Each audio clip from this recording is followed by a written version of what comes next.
14-year-old Quinn had been hiding in the basement for 2 weeks when she found the drawings. Maps of the house, every room labeled in shaky 8-year-old handwriting, exits marked in red crayon. Today's date circled in black marker so many times the paper had torn clean through. Then she smelled it. Gasoline. Sharp and wrong and deadly, seeping through the floorboards above her head like poison through skin. The second floor exploded into flames at exactly 5 o'clock on a Tuesday evening in November, and the sound was nothing like the movies. No dramatic whoosh, just a sudden roar like a living thing waking up hungry. 8-year-old Lily's screams pierced through the inferno, high and terrified, and calling a name that shouldn't have meant anything to anyone in that house. Quinn. Not mommy, not daddy, not help or please or God, just Quinn. The name of a ghost.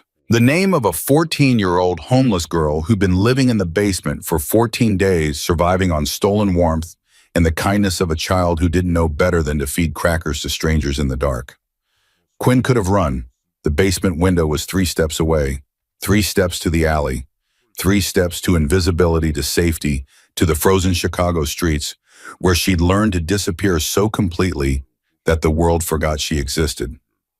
3 months homeless, 17 abandoned buildings, 23 nights she'd nearly frozen to death before finding this place, this basement, this furnace that kept her alive through nights when the temperature dropped low enough to kill. But Lily was screaming her name. And 4 minutes. That's all it takes. 4 minutes without oxygen for a brain to stop working, for a heart to forget how to beat, for a child to become a memory instead of a person. 4 minutes for everything that makes someone human to just stop like a candle snuffed out in wind too strong to fight. Quinn had exactly 4 minutes to decide who she was going to be. The invisible girl who survived by running. Or something else. Something she'd never been before. She chose the fire. But first there were the 14 days that led to this moment. 14 days of learning to be a ghost in someone else's house. 14 days of building a friendship in the dark with a little girl who saw her when no one else did. 14 days that would end in flames and choices, and a truth that would shatter everything Quinn thought she knew about who she was and where she came from. Welcome to a story about the invisible ones, the forgotten. The kids' society erases and steps over and leaves to freeze. Hit that subscribe button right now, because what you're about to witness isn't just about survival. It's about a 14-year-old girl who saved a life and discovered a family in the process.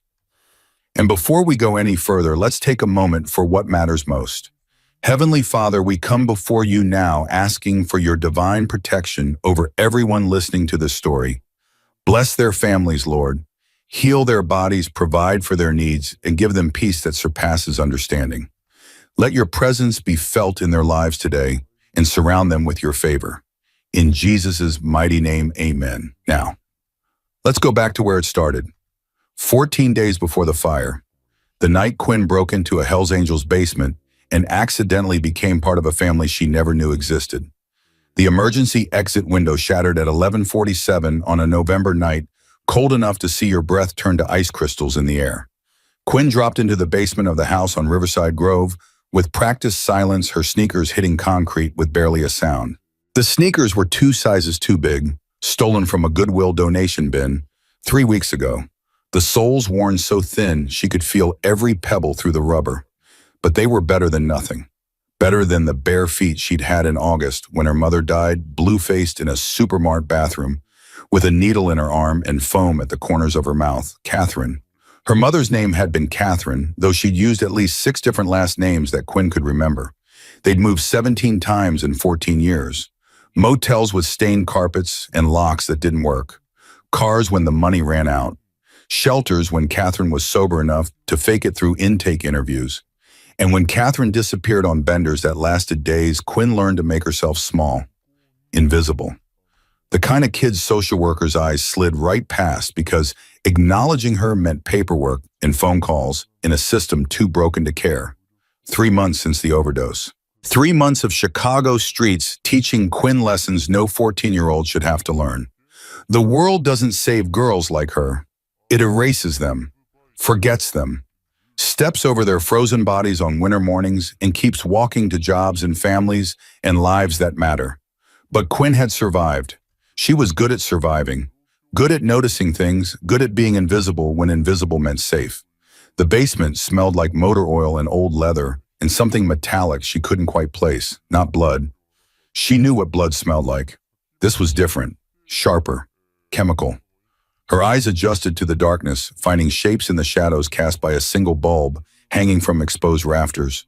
Motorcycle parts lined industrial metal shelves along the far wall.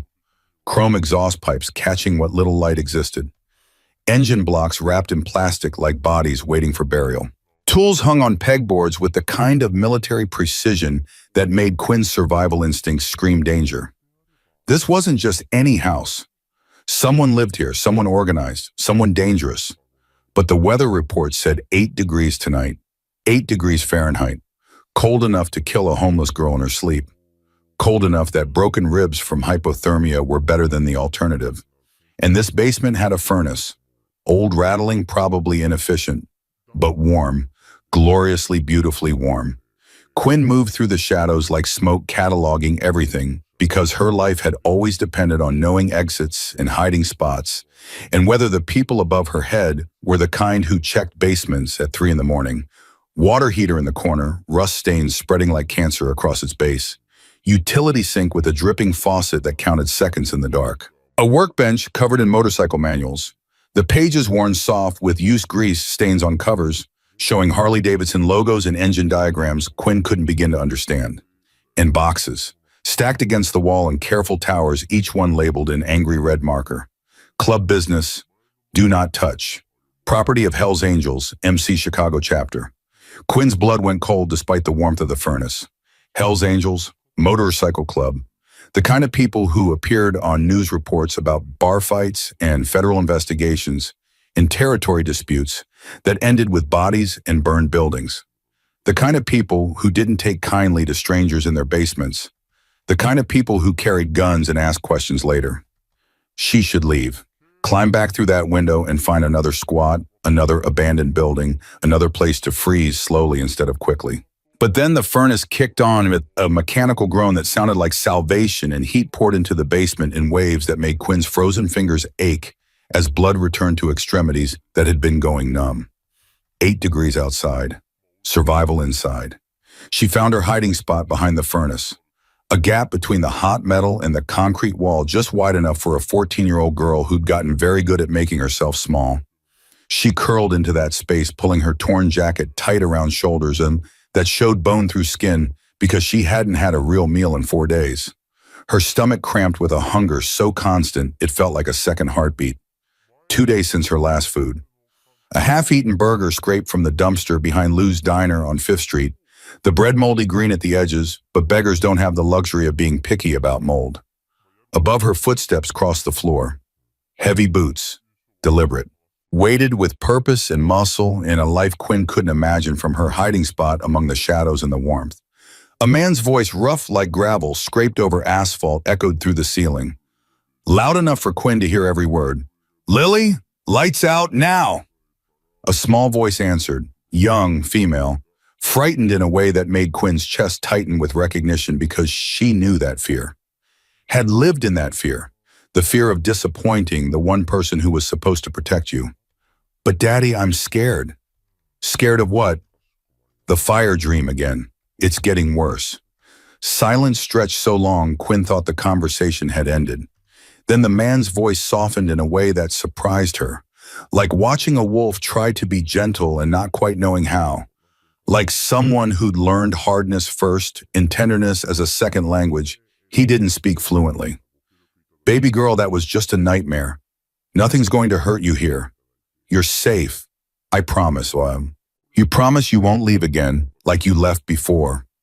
The pause felt heavy. Loaded with history, Quinn couldn't see but could feel pressing down through the floorboards like weight made solid.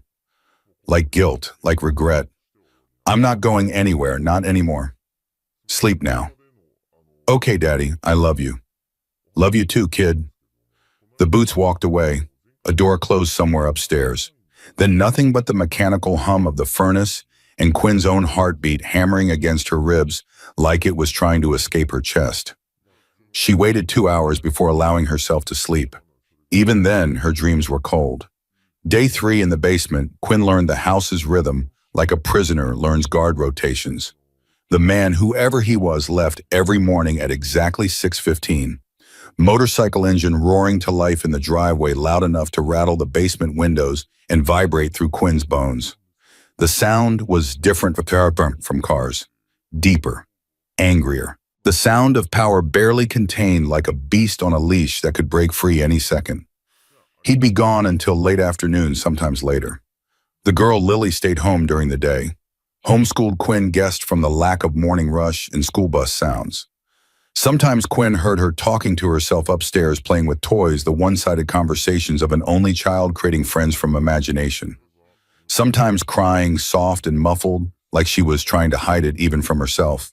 Sometimes just silence, which somehow felt worse than the crying, because silence meant thinking, and an 8-year-old shouldn't have thoughts heavy enough to create that kind of quiet.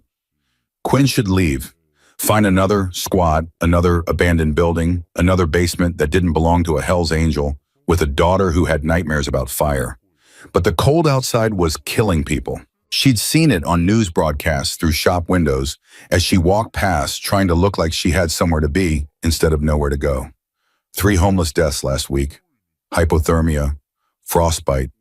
A woman found frozen solid under the Roosevelt Bridge ice crystals in her hair, like diamonds, her skin blue-white like marble. The invisible people nobody mourned. The ones the city swept away like garbage, like problems solved by pretending they'd never existed at all. So Quinn stayed invisible in the basement, rationing water from the utility sink, drinking from cupped hands in the dead of night, when the house above breathed with sleep. Surviving 1 hour at a time because that's all she knew how to do anymore. 1 hour, then another, until days became a week and the basement became less like a hiding spot and more like the closest thing to home she'd had since Catherine was still alive, enough to pretend she cared. Then came the screaming. 2:34 in the morning on her 7th night in the basement, Quinn jolted awake to the sound of a child's terror ripping through the floorboards like claws through paper. Not the normal sounds of nightmares. This was different, raw, primal. The sound of someone drowning in their own head. No, no, the fire. Please, somebody help me. Don't let me burn. Please, the smoke. I can't breathe, Uncle Ray. Please don't. Please, the fire, the fire. The boots thundered across the floor above. Fast, panicked. A door crashed open hard enough that Quinn heard something fall and shatter. Lily, wake up, baby. It's just a dream. You're not burning. You're safe. Come on, sweetheart, wake up for Daddy. Please, but the screaming didn't stop. It clawed at something deep in Quinn's chest, a memory of her own mother thrashing in withdrawal, begging for help. Quinn was too young to give screaming at demons only she could see. Catherine's hands clawing at her own skin, hard enough to draw blood. Catherine's voice hoarse from screaming. Catherine's eyes not seeing Quinn at all, just seeing whatever hell lived inside her head. Quinn pressed her palms against her ears, squeezed her eyes shut, made herself small, made herself nothing. But she couldn't unhear it. The sound burrowed into her skull and lived there. An 8-year-old girl screaming about fire and smoke, and someone named Uncle Ray who did something terrible enough to create nightmares this vivid, this consistent, this real. Every night after that, the nightmares came, always around 2:30 in the morning. Always the same themes, fire, smoke, burning. Can't breathe, Uncle Ray. And every night the man, the father, would hold the girl until the screaming dissolved into whimpers and finally silence. Quinn found herself listening for it, waiting, worrying about a child she'd never seen, wondering what kind of nightmare could be that consistent, that specific, that terrifying. During the days, she explored the basement more carefully, found old newspapers in a recycling bin, the pages yellowed and brittle. She read about the Hell's Angels motorcycle club, territory disputes with rival gangs, bar fights that sent 6 men to the hospital, federal investigations into racketeering that went nowhere because nobody talks and everybody lawyers up. And buried in a 3-month-old edition of the Chicago Tribune, a small article about a club member named Jacob Steele who'd returned to Chicago after 15 years in Colorado. Recently discovered he had a daughter, learning to be a single father, human interest angle on a biker trying to go straight. The pieces clicked together in Quinn's head like puzzle pieces she wished she'd never found. the leather, the patches on the jackets she'd glimpsed through the basement window, the club business boxes, the military precision of the tool organization, the way the man's voice carried authority even when he was being gentle. Quinn was squatting in the house of a Hell's Angel. She should run, should disappear into the Chicago streets and never look back.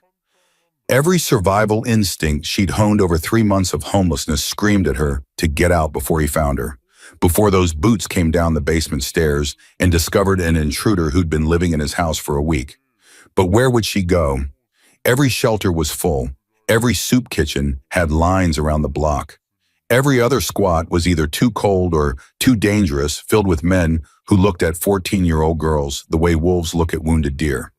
And something about Lily's screams kept Quinn frozen in place, unable to leave. The sound of that terror, the consistency of those nightmares, the way the father tried so hard to be gentle and didn't quite know how. On the 8th night, Quinn made a decision that would change everything. She found the teddy bear while scavenging through the alley behind Riverside Grove Elementary School. Someone had left donation boxes outside the community center, probably for a charity drive that would never quite reach the people who needed it most.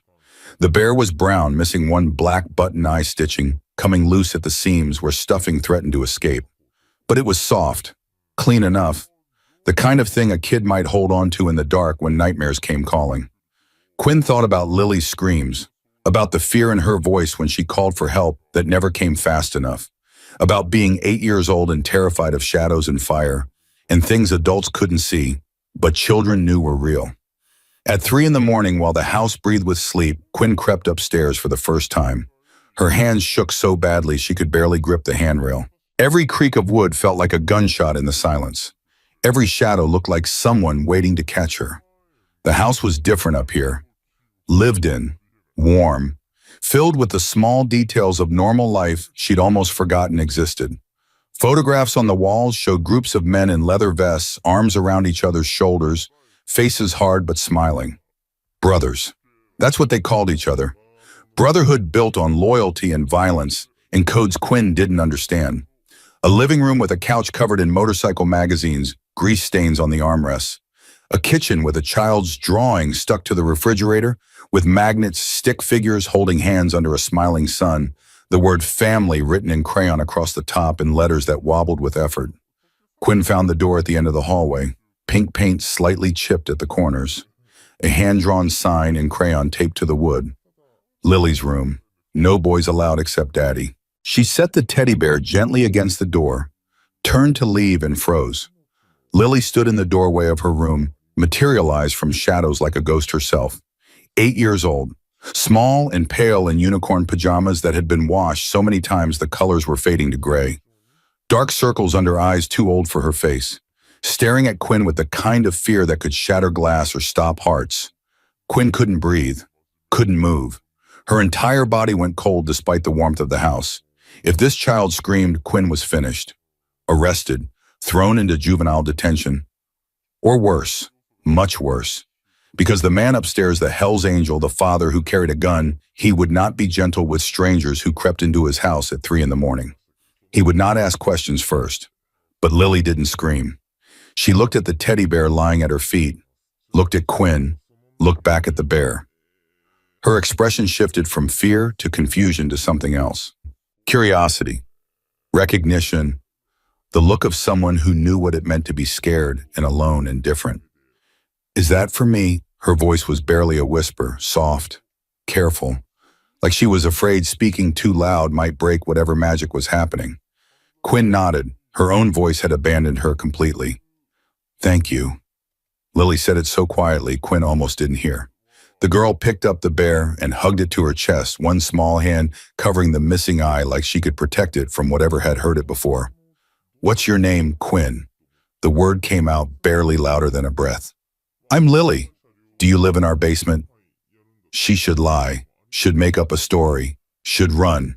But something in Lily's eyes, the same deep loneliness Quinn saw every time she caught her reflection in a store window, made her tell the truth.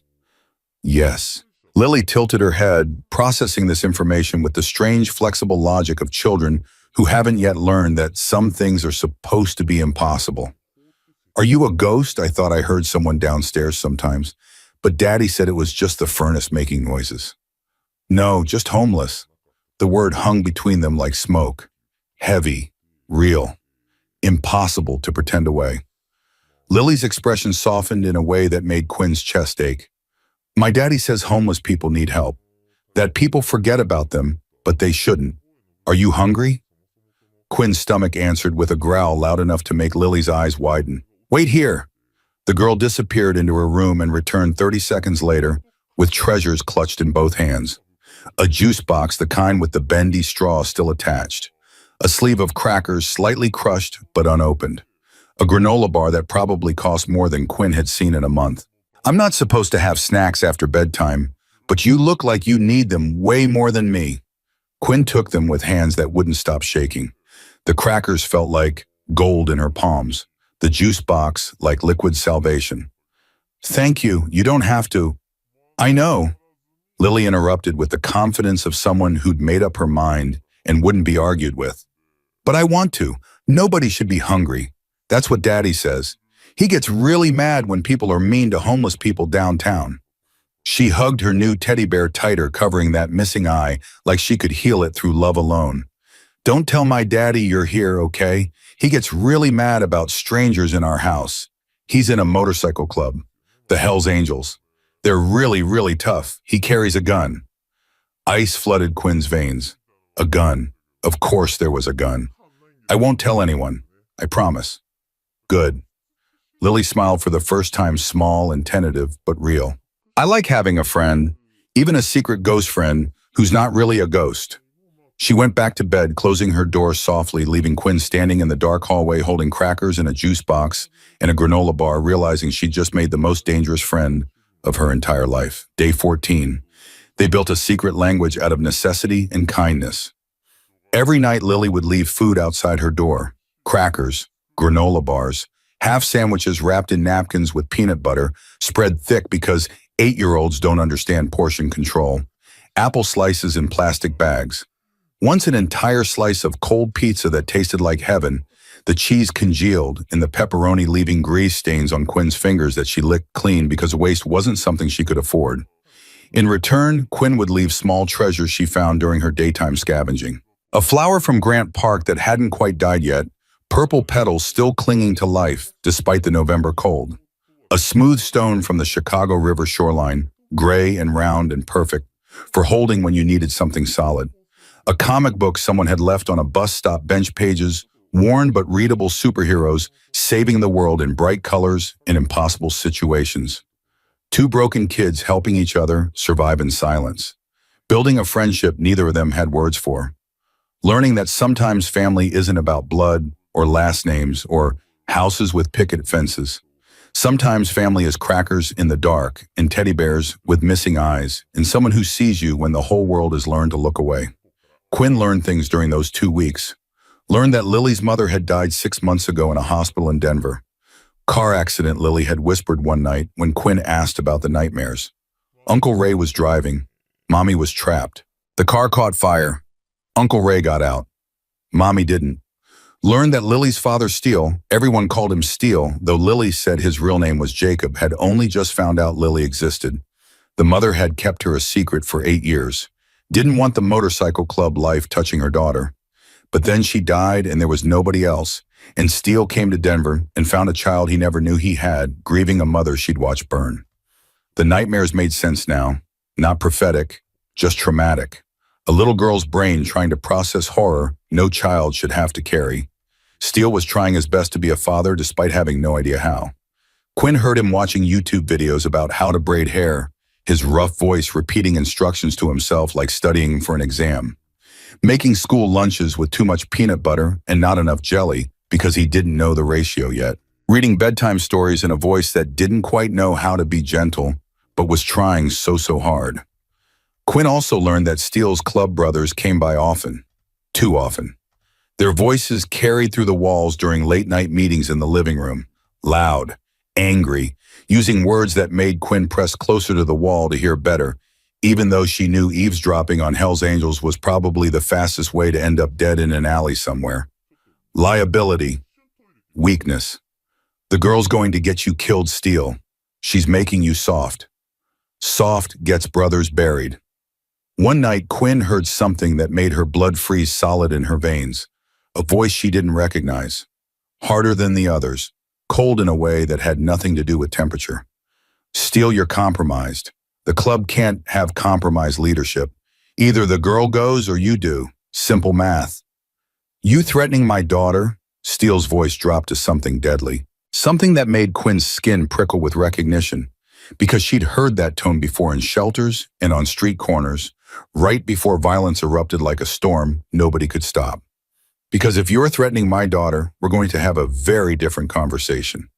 One that ends with me burying every single one of you in the Indiana cornfields, where nobody's going to find you until you're nothing but bones.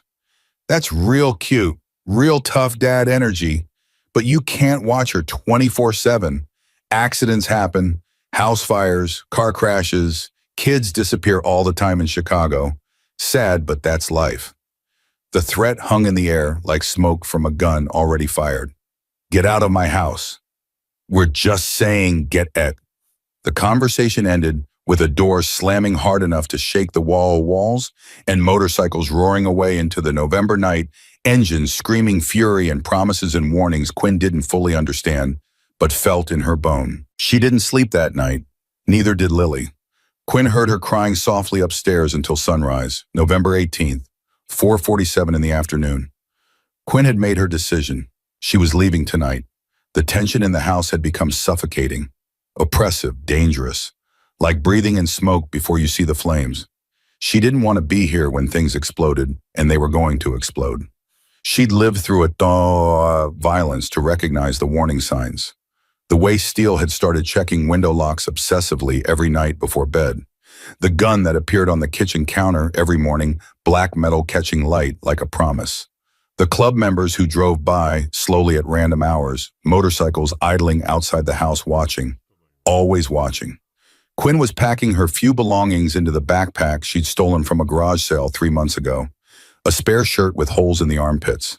The comic book Lily had given her carefully folded to preserve the pages. A photograph of her mother she'd salvaged from their old apartment before the landlord threw everything away.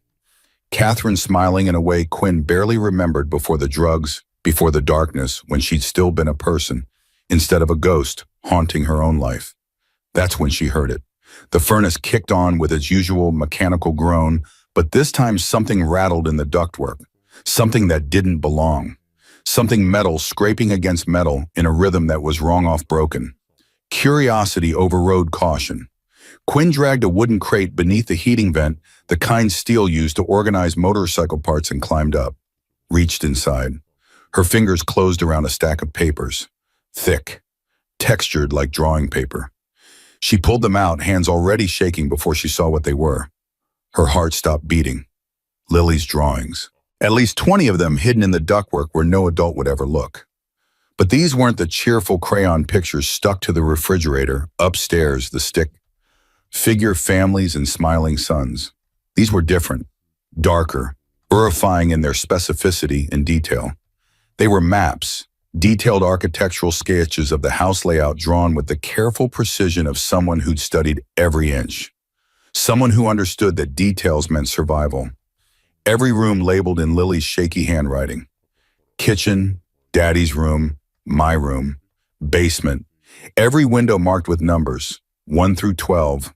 Every door numbered separately.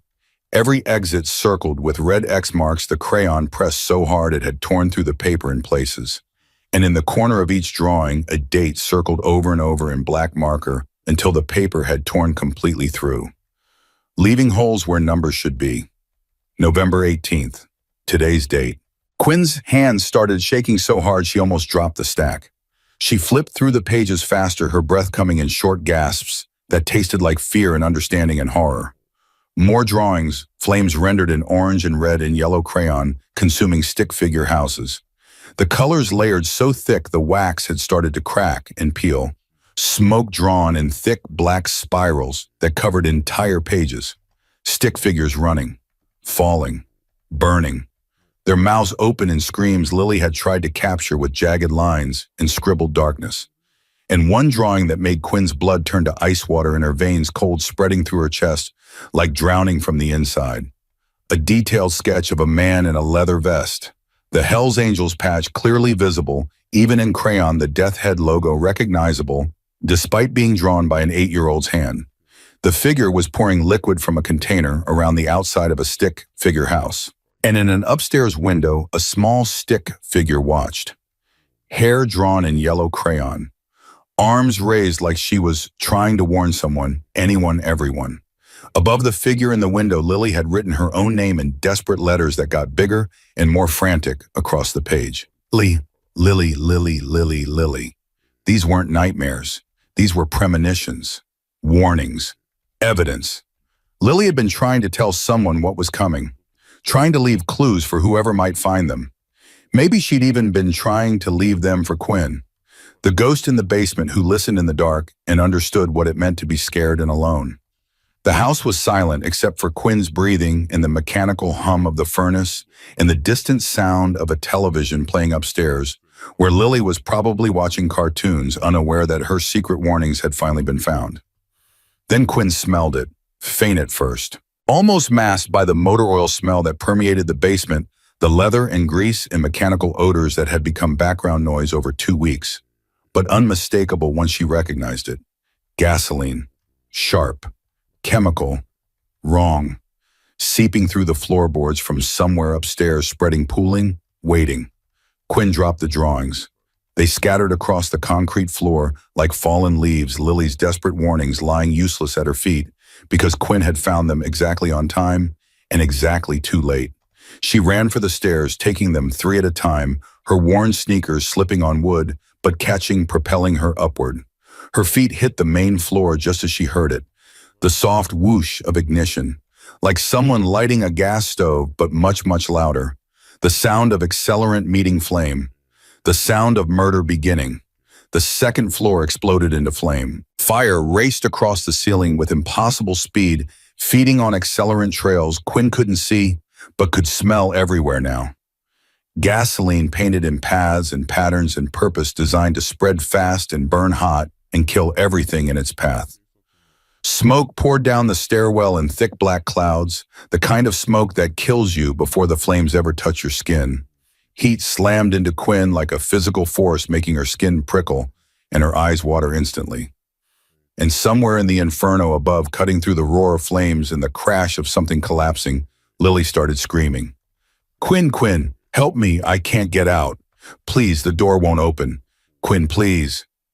She was calling for her, not her father who was God knows where, probably at the clubhouse, probably too far away to help. Not 911, not neighbors, not God. Her, the homeless girl in the basement, the secret friend she'd been feeding crackers in the dark. The ghost who wasn't really a ghost, but was about to become one if she made the wrong choice in the next 3 seconds. Quinn looked at the basement door behind her. 3 steps, maybe 4 if she was being careful. 4 steps to the alley. 4 steps to outside, to safety, to invisibility again. She could disappear into Chicago and no one would ever know she'd been here. No one would blame her. No one would even remember her name. She looked at the burning staircase leading to the 2nd floor, where an 8-year-old girl was screaming her name like a prayer, like a plea, like the only word that mattered in a world made of fire and smoke and the smell of gasoline, covering up the truth that someone wanted this child dead. And Quinn made the choice that would change everything. She covered her face with her jacket and ran straight into the fire. The staircase was a tunnel of flame. Quinn took the steps 2 at a time, her jacket pressed against her mouth and nose, breathing through fabric that smelled like 3 months of street living and her own fierce sweat. Her eyes streamed tears that evaporated instantly in heat so intense it felt like standing too close to the sun. The wallpaper peeled away in burning strips, falling like toxic snow, each piece carrying embers that caught on Quinn's clothes and burned through to skin. The smoke was thick, black, suffocating. The kind that fills your lungs with poison and makes you dizzy and confused and dead before the flames ever touch you. Quinn felt it happening, felt her head getting light, felt her thoughts starting to scatter like birds startled by gunshots. Lily, where are you? My room, I can't open the door. Quinn, please. Her voice came from the left. Quinn crashed through the smoke arms outstretched like a blind person, her burned hands finding walls that were hot enough to blister skin on contact. The upstairs hallway was an inferno. Flames crawled across the ceiling like living things feeding on something that made them burn hotter, faster, hungrier than any natural fire should. The accelerant. The gasoline someone had painted in patterns designed for maximum destruction. This wasn't an accident. This was murder, dressed up like tragedy. She found the door. The pink paint was already blistering, bubbling under the heat like skin burning. The handle scorched Quinn's palm when she grabbed it, but she held on anyway because pain was temporary and Lily dying was permanent. She twisted hard. Locked. Locked from the outside. Someone had locked an 8-year-old girl in her room and set the house on fire. Someone had planned this, had drawn it out like an execution, had walked away while a child burned. Quinn slammed her shoulder into the door once, twice, 3 times. The wood cracked but held. Behind her, part of the ceiling collapsed in a shower of sparks and burning timber, cutting off the route back to the stairs she'd just climbed. She had seconds, maybe less. Lily, move away from the door.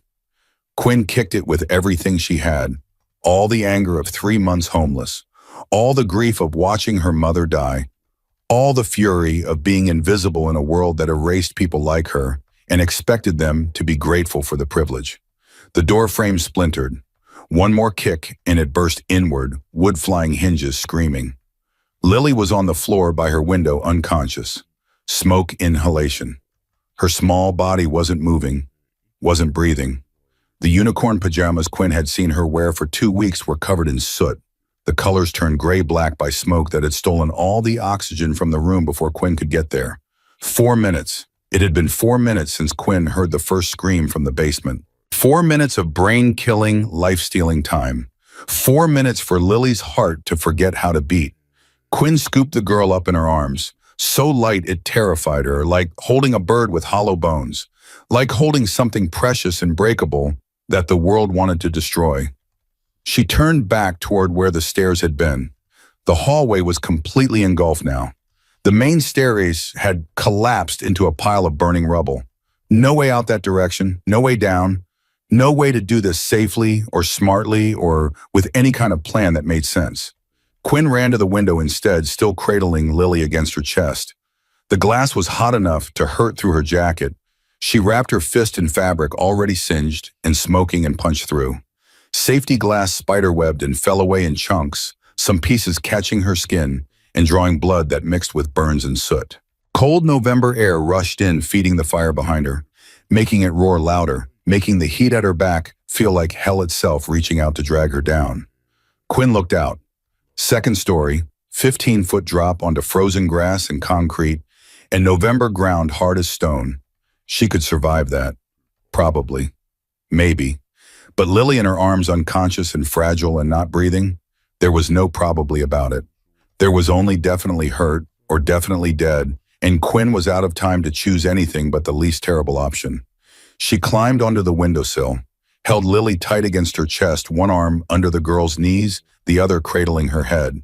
The way you hold babies in movies when you're trying to protect them from the world. The way Quinn's mother used to hold her back when Catherine was still sober enough to remember that love meant protection. And Quinn jumped. The impact drove the air from her lungs in an explosion of pain that turned her vision white. Her ankle screamed as something twisted wrong on landing ligaments, stretching past their breaking point bones, grinding together in ways they weren't designed to move. But she rolled, protecting Lily's body with her own, taking the impact on her shoulder and back and hip, and came up on the front lawn gasping and coughing and alive. Lily wasn't breathing. Quinn laid her flat on the grass, frozen blades crunching under the girl's weight. Her hands shook so badly she could barely control them. Adrenaline and fear and smoke inhalation making her movements jerky and uncertain. But she'd seen this before. Once, at a school assembly years ago, when Chicago Fire Department had come to teach CPR and Quinn had actually paid attention because even then, some part of her knew that survival meant knowing how to bring people back from the edge of death. 4 minutes. That's how long it had been since Lily stopped breathing. 4 minutes since her brain had started dying from lack of oxygen. 4 minutes of irreversible damage piling up second by second while Quinn fought through fire to reach her. She tilted Lily's head back, opening the airway. checked for obstructions with fingers that left bloody prints on the girl's chin, started chest compressions on a rib cage so small Quinn's hands seemed huge by comparison. 30 compressions, counting desperately in her head. 1, 2, 3, feeling ribs flex under her palms, praying she wasn't breaking them, praying it didn't matter if she was. Come on, Lily. Come on. Don't leave. Please don't leave me. Not after I finally found someone worth saving. Not after you saw me when nobody else did. Please. 30 compressions. 2 rescue breaths. Tilt head, pinch nose, seal lips over lips that were turning blue from oxygen deprivation. Breathe. Watch for chest rise. Breathe again. Lily's chest didn't move. Subscribe now because what happens next will haunt you. 30 more compressions. Quinn's burned hands left bloody prints on Lily's pajama top mixing with soot and ash. Sweat and smoke residue dripped into Quinn's eyes, making them sting worse than they already did. Around them, neighbors were emerging from houses, phones out filming everything. Recording this moment for social media and news stations and whatever came next. Red and blue lights flashed in the distance, sirens wailing closer but not close enough. Never close enough when seconds meant the difference between life and death. Come on, Lily. Come on, please. I didn't jump through fire to watch you die on frozen grass. I didn't choose you over invisibility to lose you now. Please. Breathe, just breathe. 2 more breaths. Watching desperately for any sign of chest movement. Was that rise from Quinn forcing air in? Or was it Lily's lungs trying to work 30 compressions? Harder this time. Faster. Quinn's training was street knowledge and desperation, not medical school. She might be breaking ribs. She might be doing everything wrong. But doing nothing meant watching this child die while her house burned behind them, and that wasn't acceptable. That would never be acceptable. Another breath, another. Please, please, please. Then Lily coughed. Water and bile erupted from her mouth, her body convulsing as lungs tried to remember their job. Quinn turned her on her side, supporting her head, watching as the girl's chest heaved with the effort of breathing. Her eyes fluttered open, unfocused, terrified pupils dilated, from smoke and trauma and being yanked back from the edge of death. But open, alive. Quinn, her voice was barely a whisper, raw, damaged from smoke and screaming. But it was her voice. Lily's voice, not a memory, not a ghost, a living, breathing 8-year-old girl who just survived murder. I'm here. You're okay. You're safe. My daddy. Lily's hand clutched at Quinn's jacket, weak but desperate. We'll find him. Just breathe. Keep breathing. Don't stop breathing. The crowd of neighbors had grown. 20 people, 30, all filming, all witnessing. Quinn heard fragments of their conversations floating through the air, like the embers still drifting from the burning house behind them. Homeless kid just saved her. Went into the fire. Did you see that? She did CPR. Is she even trained? Someone needs to call her father. The videos are already going viral. Look at this. 4 million views. Then came the sound that made Quinn's blood freeze despite the heat of the burning house warming her back. Motorcycles, not 1 or 2, dozens, hundreds. The thunder of engines roaring from every direction, converging on this house like a steel stampede.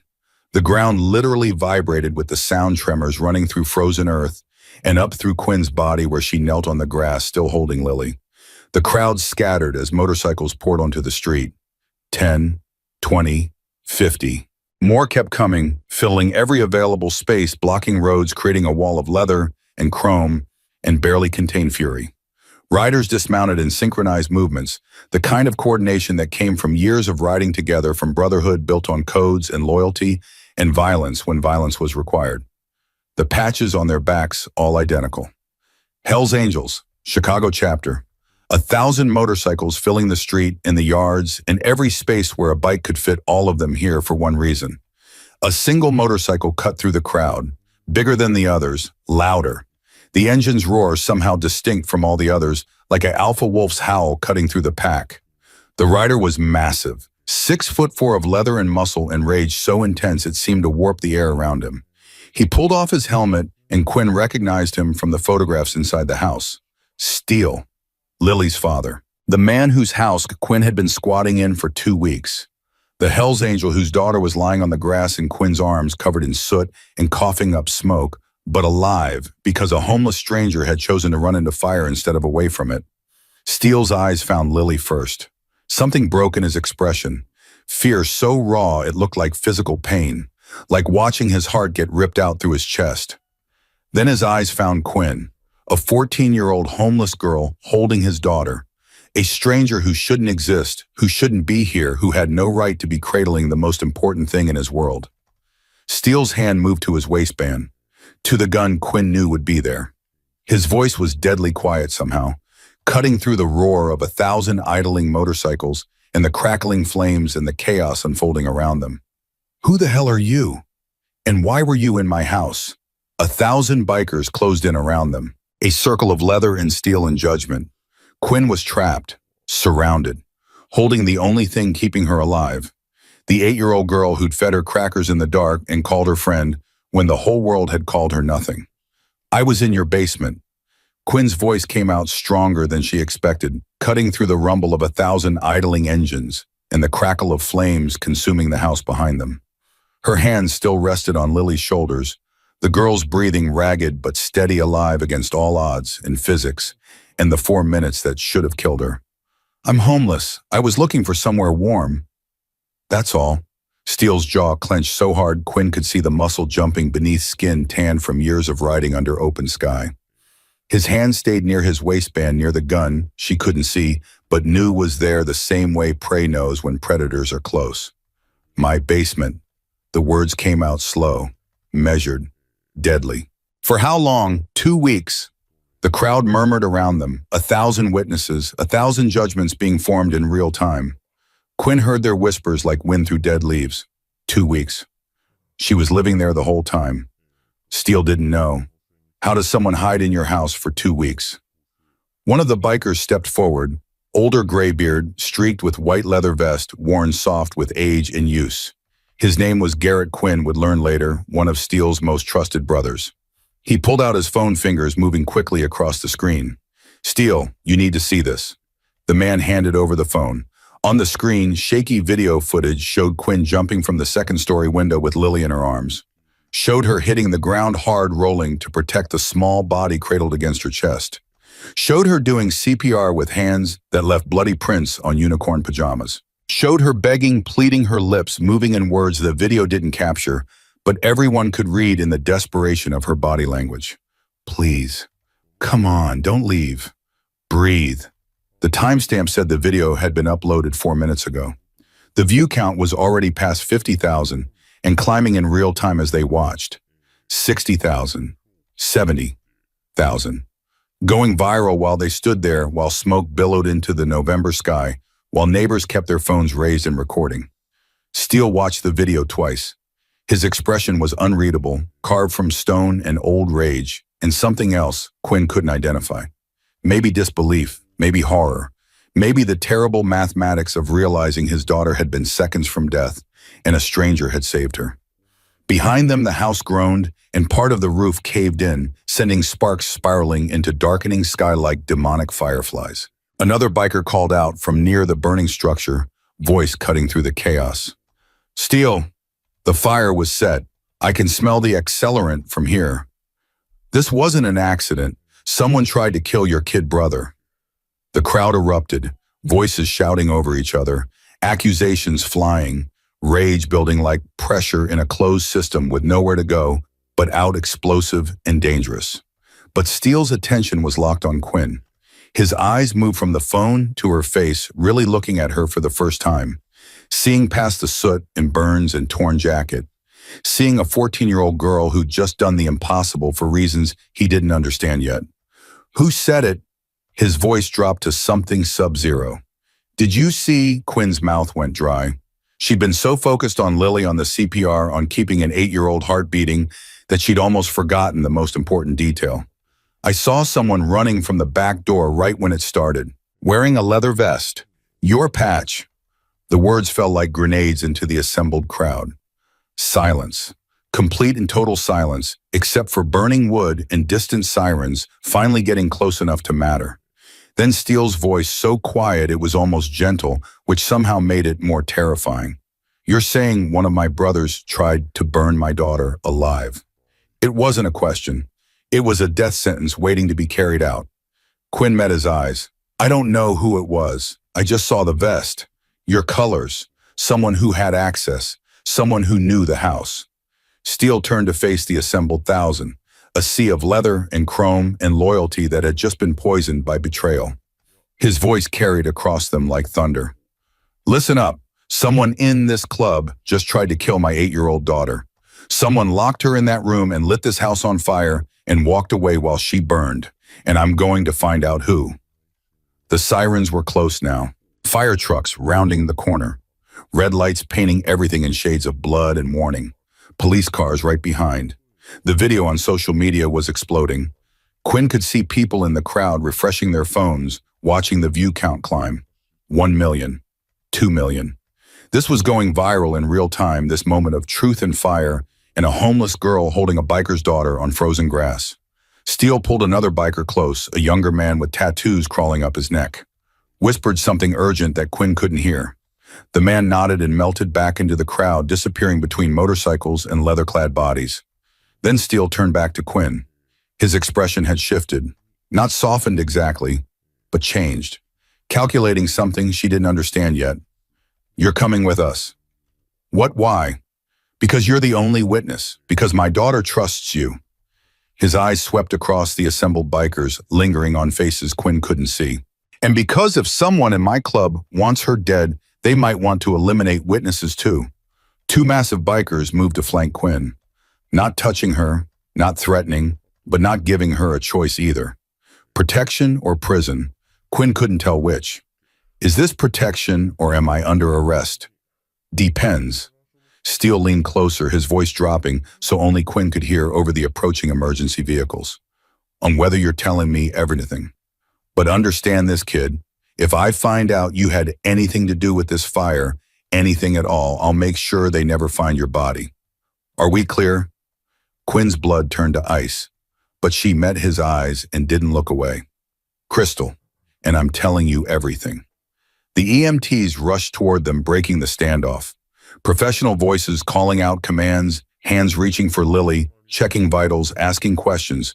Quinn barely heard through the ringing in her ears. They loaded Lily onto a stretcher oxygen mask covering her small face, and Quinn felt something tear in her chest watching them take her away. But one of the bikers in the back of the crowd caught Quinn's eye as the ambulance doors closed. The man's vest was damp at the hem. His hands were too clean for someone who'd supposedly been working on motorcycles all day. And when he saw Quinn looking, something flickered across his face. Fear, recognition, guilt. Then the man turned and walked away, disappearing into the crowd of leather in suspicion before Quinn could say a word, before she could point him out, before anyone else noticed. The traitor was still here, still watching, and now he knew that Quinn had seen his face. The Hells Angels clubhouse sat on the outskirts of Chicago, hidden behind chain-link fence and enough razor wire to fortify a military installation. Quinn had never been more terrified in her life. 20 motorcycles escorted her there in a convoy that moved through city streets like a steel snake, deliberate and deadly. Steele rode up front. Quinn sat in the back of a truck driven by a silent biker who hadn't spoken a single word during the 15-minute drive, just kept his eyes on the road and his hand near something under his jacket that Quinn desperately hoped wasn't a gun. They'd left Lily at Northwestern Memorial Hospital with half a dozen club members standing guard outside her room. The doctor said she'd survive. Smoke inhalation, minor burns, trauma that would take years to process, but alive, breathing on her own, calling for Quinn even as they sedated her for the night. Now Quinn sat in a metal folding chair in the center of the clubhouse's main room, surrounded by 40 bikers who looked at her like she was either a hero or a threat. Maybe both. The room smelled like cigarette smoke and motor oil and barely controlled violence. Steele stood directly in front of her arms, crossed over a chest that looked capable of crushing ribs if he chose. Behind him, a wall covered in photographs. Club members, bikes, runs to rallies across the country. A family Quinn didn't belong to. A brotherhood built on loyalty she'd never understand. Start from the beginning. Steele's voice was calmer now, but that somehow made it worse, like the stillness before a tornado. Every detail. Why were you in my house? Quinn's mouth was dry. Her burned hands throbbed. Her ankle, probably sprained from the bump, sent jolts of pain up her leg every time she shifted weight. But she told the truth. All of it. The cold that drove her to break in. The desperation of 3 months on Chicago streets. Hearing Lily's nightmares every night. The teddy bear. The secret friendship. The food Lily had left her. The drawings she'd found in the heating vent just minutes before the fire. The smell of gasoline. The choice to run into flames instead of away. The bikers listened in absolute silence. Some expressions softened as she talked about Lily feeding her crackers in the dark. Others hardened with suspicion, perhaps wondering if this was all an elaborate con, a long game played by someone too young to be that calculating. But you never knew, did you? People surprised you, people lied. When Quinn finished, Steele stared at her for what felt like an eternity. So my daughter has been feeding a homeless stranger for 2 weeks. A stranger I didn't know existed. Living in my house without my knowledge or permission. Yes, sir. And you expect me to believe you had nothing to do with that fire? I'm telling the truth. Truth is flexible, kid. Steele's voice went hard. I've heard 1,000 lies from people swearing on their mother's graves they were innocent. My mother's dead. The words came out quiet, final. Quinn met his eyes and didn't blink. Overdosed in August. I don't have anyone left to swear on, but I'm telling you what happened. That's all I can do.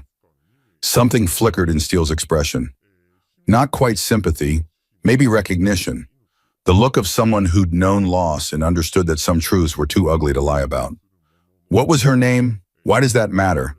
Answer the question. Quinn flinched at the command in his voice. Catherine, I don't know if she ever told me her real last name. She used different names, different IDs. We moved a lot. Garrett, the biker with the gray beard, who'd shown Steele the viral video, stepped forward from his position against the wall. His eyes had gone sharp, focused in a way that made Quinn's skin prickle. Catherine. He said the name like a prayer, like a curse. Brunette tattoo of a phoenix on her shoulder blade. Quinn's blood went cold. How do you know that? Garrett looked at Steele with an expression Quinn couldn't read. Something heavy passed between them. Something old and complicated and painful. Boss, we need to talk. Private. No, Steele's jaw clenched. Whatever you're going to say it here. In front of everyone. We don't have secrets when someone tried to kill my daughter. Garrett hesitated. Then he pulled out his phone, scrolled through photos with fingers that weren't quite steady, stopped on one, and turned the screen toward Quinn. The photograph showed a woman maybe 15 years younger. Healthier. Smiling in a way Quinn barely recognized.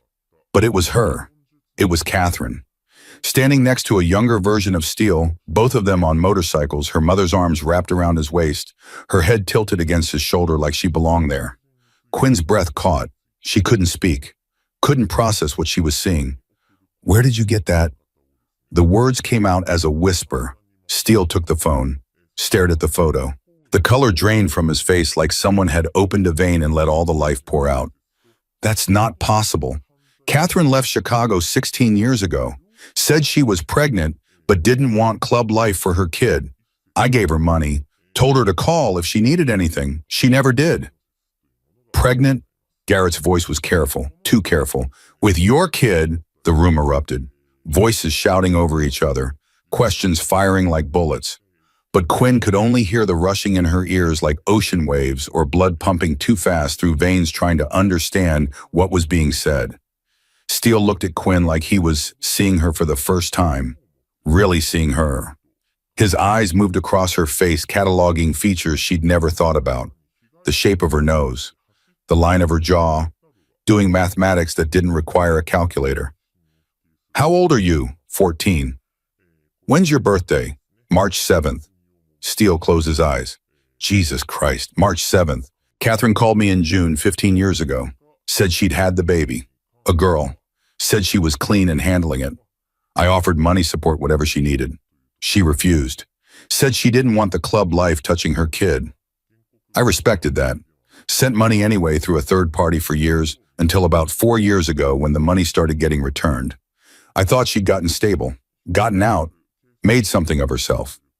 She didn't. Quinn's voice came out bitter. Angry in a way she hadn't let herself be angry in months, because anger required energy, and energy required food and hope and things she didn't have. She got worse. Pills, then needles. We lived in motels when we were lucky, cars when we weren't, shelters when she could fake sobriety long enough to pass intake. She'd disappear for days, and I'd learn to steal food, lie to social workers, be invisible, so they wouldn't put me in foster care. The clubhouse had gone silent. Every biker staring, witnessing, processing the impossible. Their president had just discovered a daughter, a 14-year-old daughter who'd been homeless for months while he lived 20 miles away, completely unaware she existed. A daughter who'd saved his other daughter's life. Someone burst through the door, young biker out of breath, phone in hand. "Boss, the video, it's at 10 million views." National news picked it up. CNN, Fox, everyone's running with it. Homeless hero saves biker's daughter. They're calling Quinn a guardian angel. "Guardian angel," someone in the back muttered. "Kids literally steals blood." Steele stood abruptly. The chair scraped against concrete with a sound like nails on a chalkboard. He looked at Quinn, and something in his eyes was different now. Softer, desperate in a way that big men aren't supposed to be desperate. "DNA test. We do this properly. No assumptions, no maybes. But if," his voice cracked, "if you're really my daughter, then everything changes." "Everything changes how?" Quinn asked. "Because then this wasn't just an attack on Lily. This was an attack on my entire family. Both my daughters. And whoever did it knew about you somehow, knew the connection. This wasn't random arson. This was calculated murder." Garrett pulled up security footage on a laptop, the screen glowing blue in the dim clubhouse. "We've been reviewing cameras from businesses near your house. Got something from the convenience store across the street." He turned the screen around. Grainy footage showed a figure in a Hell's Angels vest approaching Steele's house at 4:32 p.m., 15 minutes before the fire. The person moved deliberately, carrying something, a container. They disappeared around the back of the house, exactly where Quinn said she'd seen someone running. "Can you enhance the image?" Steele demanded. "Already did." Garrett zoomed in on the vest. "Look at this. That patch on the right side. That's a road captain patch. Only 12 brothers in our chapter have that designation. 12 suspects out of 1,000. Steele's expression went arctic. "Give me the names. Give me their locations for the last 6 hours. Give me everything." "Already on it, boss." Quinn watched all of this unfold with growing dread. The truth was surfacing piece by piece.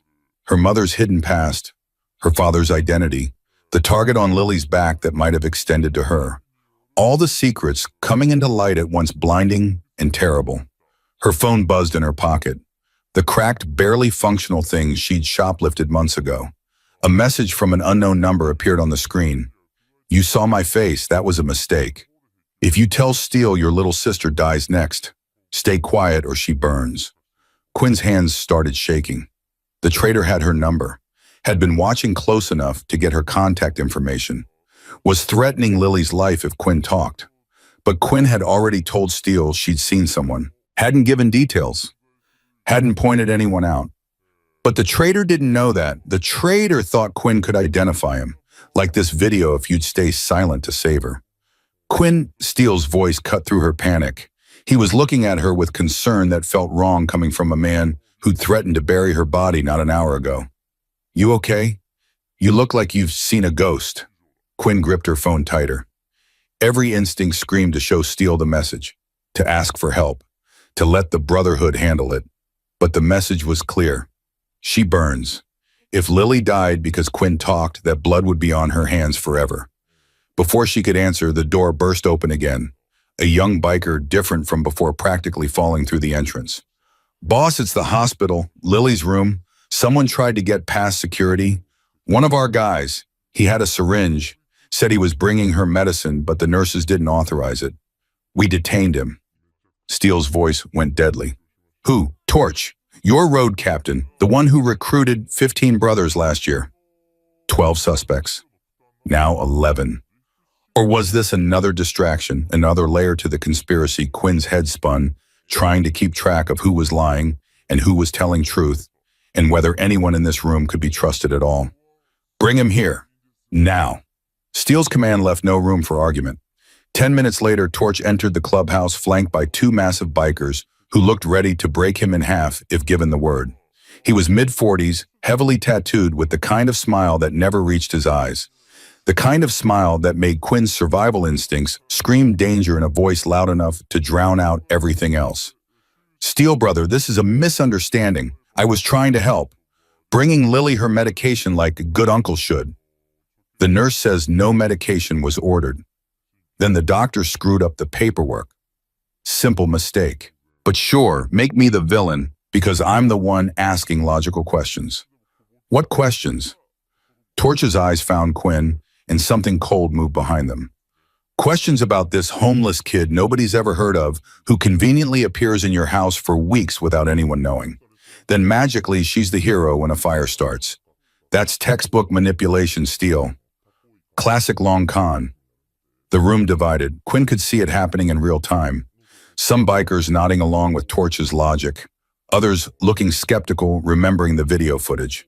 The brotherhood fracturing along fault lines of trust and suspicion. The video doesn't lie, Garrett countered. We all saw her jump from that window, saw her do CPR. Those burns on her hands are real. Burns are easy to fake. Torch spread his hands in a gesture of reasonableness that felt rehearsed. Self-inflicted injuries to sell the story. She gets herself hurt just enough to look believable, saves the girl, and suddenly she's family. Next thing you know, she's asking for money, a place to stay, club protection. It's a grift as old as time.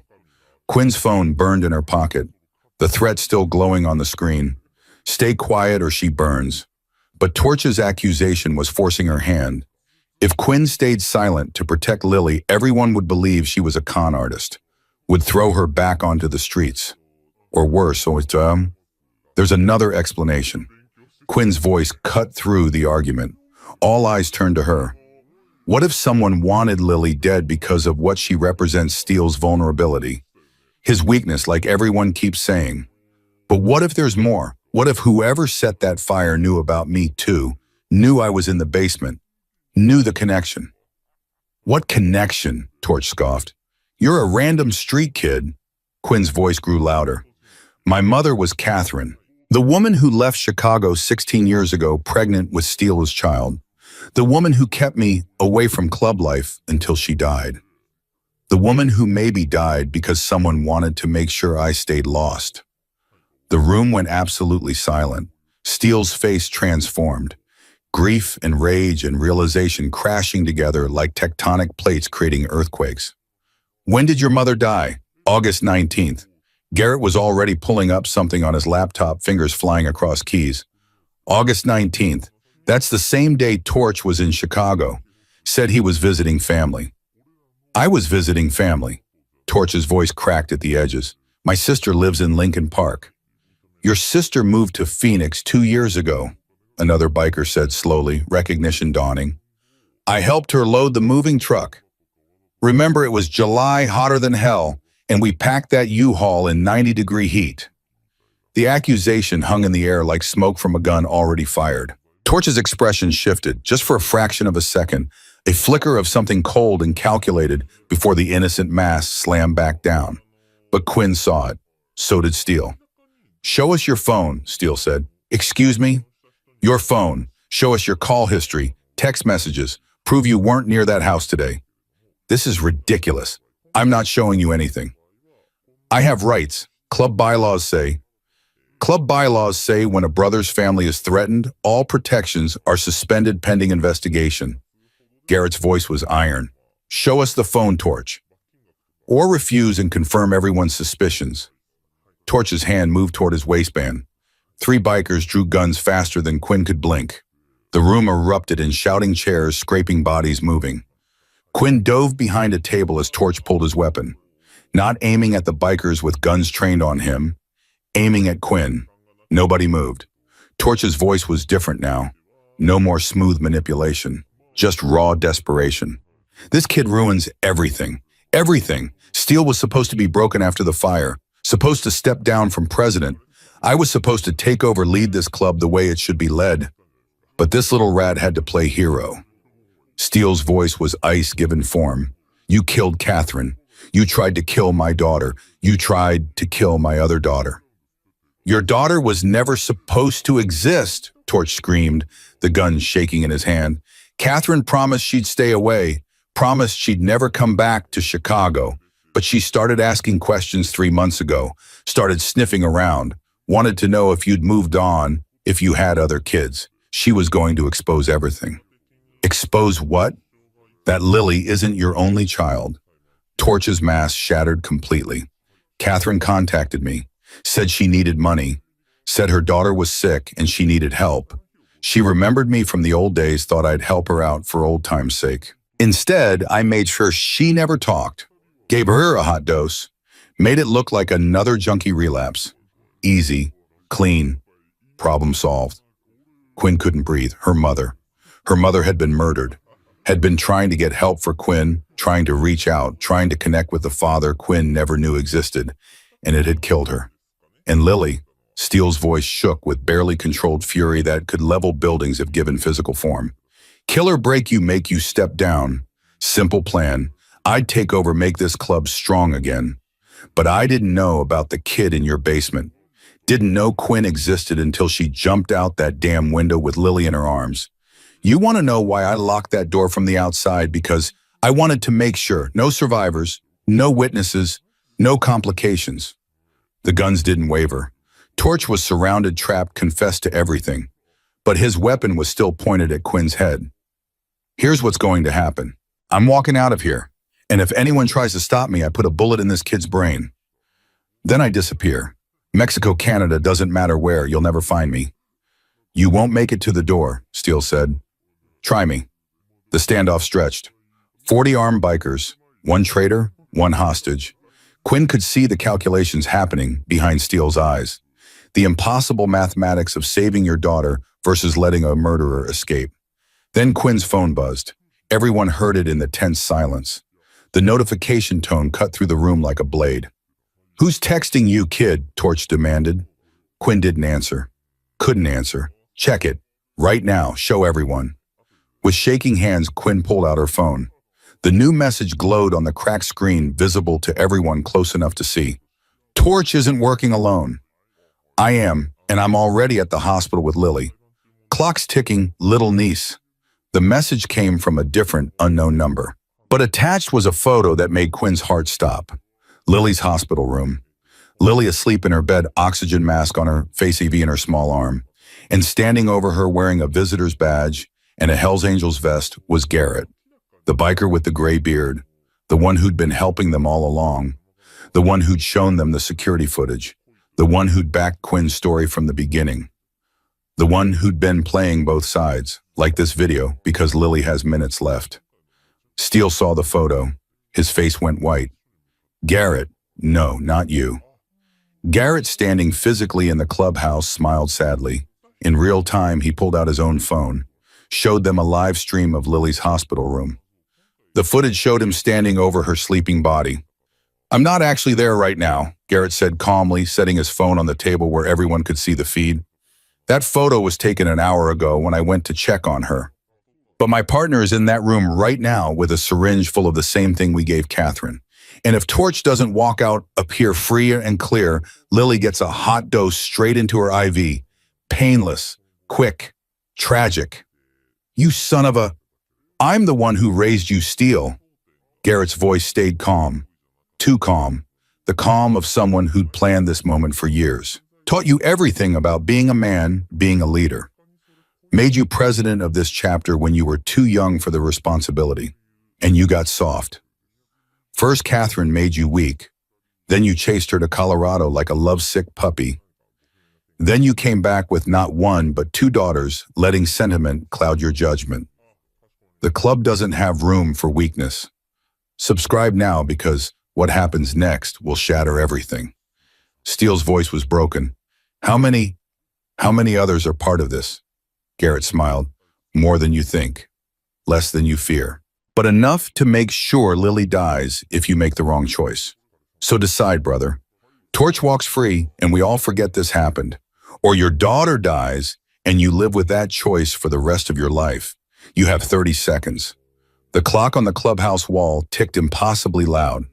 29 seconds, 28, 27. And Quinn realized with horrible certainty that unless she did something someone she loved was going to die. Either she stayed silent and let two murderers walk free, or she spoke up and Lily paid the price. 26 seconds. But Quinn had spent 3 months surviving on Chicago streets. 3 months learning that when powerful people played games with lives and guns and threats, the invisible ones had advantages nobody anticipated. She was still invisible to them in the ways that mattered, still underestimated. 24 seconds. Wait, Quinn's voice cut through the tension like a knife. I have something to say. Shut up, kid. Torch started pressing the gun harder against her temple. Garrett, you said you took that photo an hour ago, right? You said your partner is in Lily's room right now, ready to inject her if we don't let Torch walk. Garrett's expression flickered, just a fraction of uncertainty. That's right. Then you're lying. The room went absolutely silent. Quinn's voice grew stronger, fed by the desperate clarity that had carried her through 3 months of survival by noticing details others missed. Because Lily is wearing different pajamas in your photo, the hospital gave her green ones when they admitted her. Standard pediatric issue. The ones in your picture are blue, her unicorn pajamas from home, the ones she was wearing before the fire. Every biker's eyes shifted to Garrett's phone, displaying the photo, then back to Quinn. The IV bag in your photo says saline solution. Clear label, blue writing. But the news crew showed footage of Lily's room 20 minutes ago when they did their evening update. She's on glucose now for her blood sugar. Different bag, yellow label, different IV stand entirely. You're using an old photo from when you visited this afternoon, pretending to be the concerned uncle to fake a hostage situation that doesn't actually exist. Steele's hand was already moving to his phone, dialing hospital security with fingers that shook with rage and hope in equal measure. This is Jacob Steele. Check my daughter's room right now. Don't announce yourself. Just look inside and tell me exactly who's in there. 15 seconds of silence that felt like 15 years. Quinn could hear her own heartbeat, could feel Torch's hand trembling against her head, could see Garrett's carefully constructed plan unraveling in real time. Then Steele's expression hardened into something carved from stone and fury. 2 guards at the door, 2 nurses inside doing vitals. No visitors. No one else has been in that room except authorized medical staff for the last 45 minutes. You lying piece of... Torch started. The clubhouse door exploded inward. Not with violence, with overwhelming numbers. 50 more bikers poured through the entrance, the ones who'd been stationed outside supposedly on perimeter duty, but actually listening through cracked windows and recording everything on their phones. They'd heard every word, every confession. Torch admitting to murder. Garrett confessing to decades of betrayal. 2 men they'd called brothers, revealing themselves as monsters. One of them, a massive biker with arms like tree trunks, spoke directly to Garrett. You taught us loyalty was everything. Taught us brotherhood was sacred. Taught us codes and honor and protecting our own. Guess you forgot to practice what you preached. The guns in the room shifted, realigned. No longer pointed at each other in confused standoff. Now 40, 50, 90 weapons aimed at 2 traitors surrounded by a brotherhood they'd catastrophically underestimated. Torch's gun wavered at Quinn's head. I'll still kill her. I'll put a bullet in her brain before any of you can stop me. Quinn dropped. Just let her legs give out completely, using her smaller size and gravity to slip straight down through Torch's grip like water through fingers. The gun discharge sound exploding in the enclosed space, deafening, ringing through Quinn's skull like church bells made of violence. But the bullet went high, punching through acoustic ceiling tiles and embedding itself in wooden rafters. Then Steele moved. Quinn had never seen anyone move that fast. Her father, because that's what Steele was, what biology and circumstance and DNA tests would prove in 48 hours, crossed the distance in 2 explosive strides. Disarmed Torch with brutal efficiency, learned from decades of violence, and had him face down on concrete in under 3 seconds. The gun skittered across the room, kicked away by another biker. Other club members swarmed Garrett before he could draw his own weapon, pinning him with coordinated violence that came from years of riding together. It was over in less than 10 seconds. Quinn lay on the cold, concrete floor, ears ringing from the gunshot, tasting dust and motor oil, watching her father kneeling on the back of the man who'd murdered her mother, who'd stolen Catherine's life with a poisoned needle and called it mercy. Steele twisted Torch's arm at an angle that made Quinn wince. The snap was audible over the ringing in her ears. Torch screamed. How many others? Steele's voice was barely human, something primordial and savage replacing careful control. Go to hell. Another twist, another snap, another scream. How many? Five. Five. Torch gasped through agony. 5 of us total, me, Garrett, 3 others. We had it planned for months. Kill Lily to break you, force you to step down, take over leadership, make the club strong again, without sentiment and in weakness dragging us down. But that kid, his eyes found Quinn with pure hatred. That homeless little rat ruined everything. 5 traitors in a club of 1,000 members. The math shouldn't have mattered, but somehow it did. 1,000 minus 5. 995 who'd stayed loyal, who'd chosen to stand with their president even when it meant turning against brothers they'd ridden with for years. Federal agents arrived within the hour, taking statements, making arrests. Torch and Garrett were charged with first-degree murder, conspiracy, arson, attempted murder of a minor. The 3 other conspirators were identified through phone records and security footage within 24 hours. 2 prospects and a veteran member who'd been with the club for 8 years. All of them singing like canaries once they realized the game was over. The DNA test results came back 2 days later in a plain manila envelope that felt like it weighed 1,000 pounds. Steele opened it in a temporary apartment he'd rented while his house was investigated as a crime scene. Quinn sat across from him at a kitchen table, scarred with coffee rings and motorcycle grease. Lily was upstairs sleeping, recovering well enough that the hospital had released her into her father's care, with strict instructions about rest and monitoring. 99.98% probability of paternity. The words swam on the page. Steele read them twice, then looked up at Quinn with tears in his eyes. Actual tears running down the face of a man who'd probably killed people with his bare hands, who'd built a reputation on being harder than the metal they called him. You're my daughter. His voice broke. I have 2 daughters. I should have known. Should have found you. Should have? You couldn't have known, Quinn said softly. Mom made sure of that. She was protecting me the only way she knew how. By keeping you away from me, by letting you live on the streets, by dying and leaving you alone. By trying to give me a normal life. Quinn's own eyes were wet now. Even if it didn't work out that way, even if the people she trusted betrayed her, she tried. Steele reached across the table and took Quinn's burned, bandaged hands in his own scarred ones. I'm not going to let you down. I don't know how to be a father to a teenage daughter. Hell, I barely know how to be a father to an 8-year-old. But I'm going to learn. We're going to figure this out together. You're not invisible anymore. You're not alone. You're family. The word hung in the air between them. Family. The thing Quinn had been missing for 3 months. For years before that, when her mother had been more ghost than parent. Family. 2 weeks later, Quinn stood on the porch of a safe house 40 miles outside Chicago. The place was hidden behind 60 acres of Indiana farmland, 3 security fences, 12 cameras, motion sensors on every approach road, 20 bikers on site at all times. It was a fortress, and Quinn was its prisoner. Not literally, but the effect was the same. Her phone buzzed. The 7th message that day. Unknown number. Untraceable. Always personal details that made her skin crawl. The photo showed Quinn at age 7, gap-toothed and smiling, standing next to Catherine at Navy Pier. Quinn barely remembered that day. Thought all the photos had been lost when they'd fled their apartment 3 years ago. The message beneath it read, You have her eyes. Catherine's eyes. She used to take you to the pier every summer. Did you know that before the drugs? Before she chose Steele's world over her own family? Before she forgot where she came from? I never forgot. I've been watching you your whole life, little niece. Waiting. Quinn deleted the message with hands that no longer shook. You couldn't live in fear forever. Eventually your body ran out of adrenaline, and all that remained was cold certainty that something bad was coming, and you'd deal with it when it arrived. The door opened behind her. Steele stepped out carrying 2 mugs of coffee.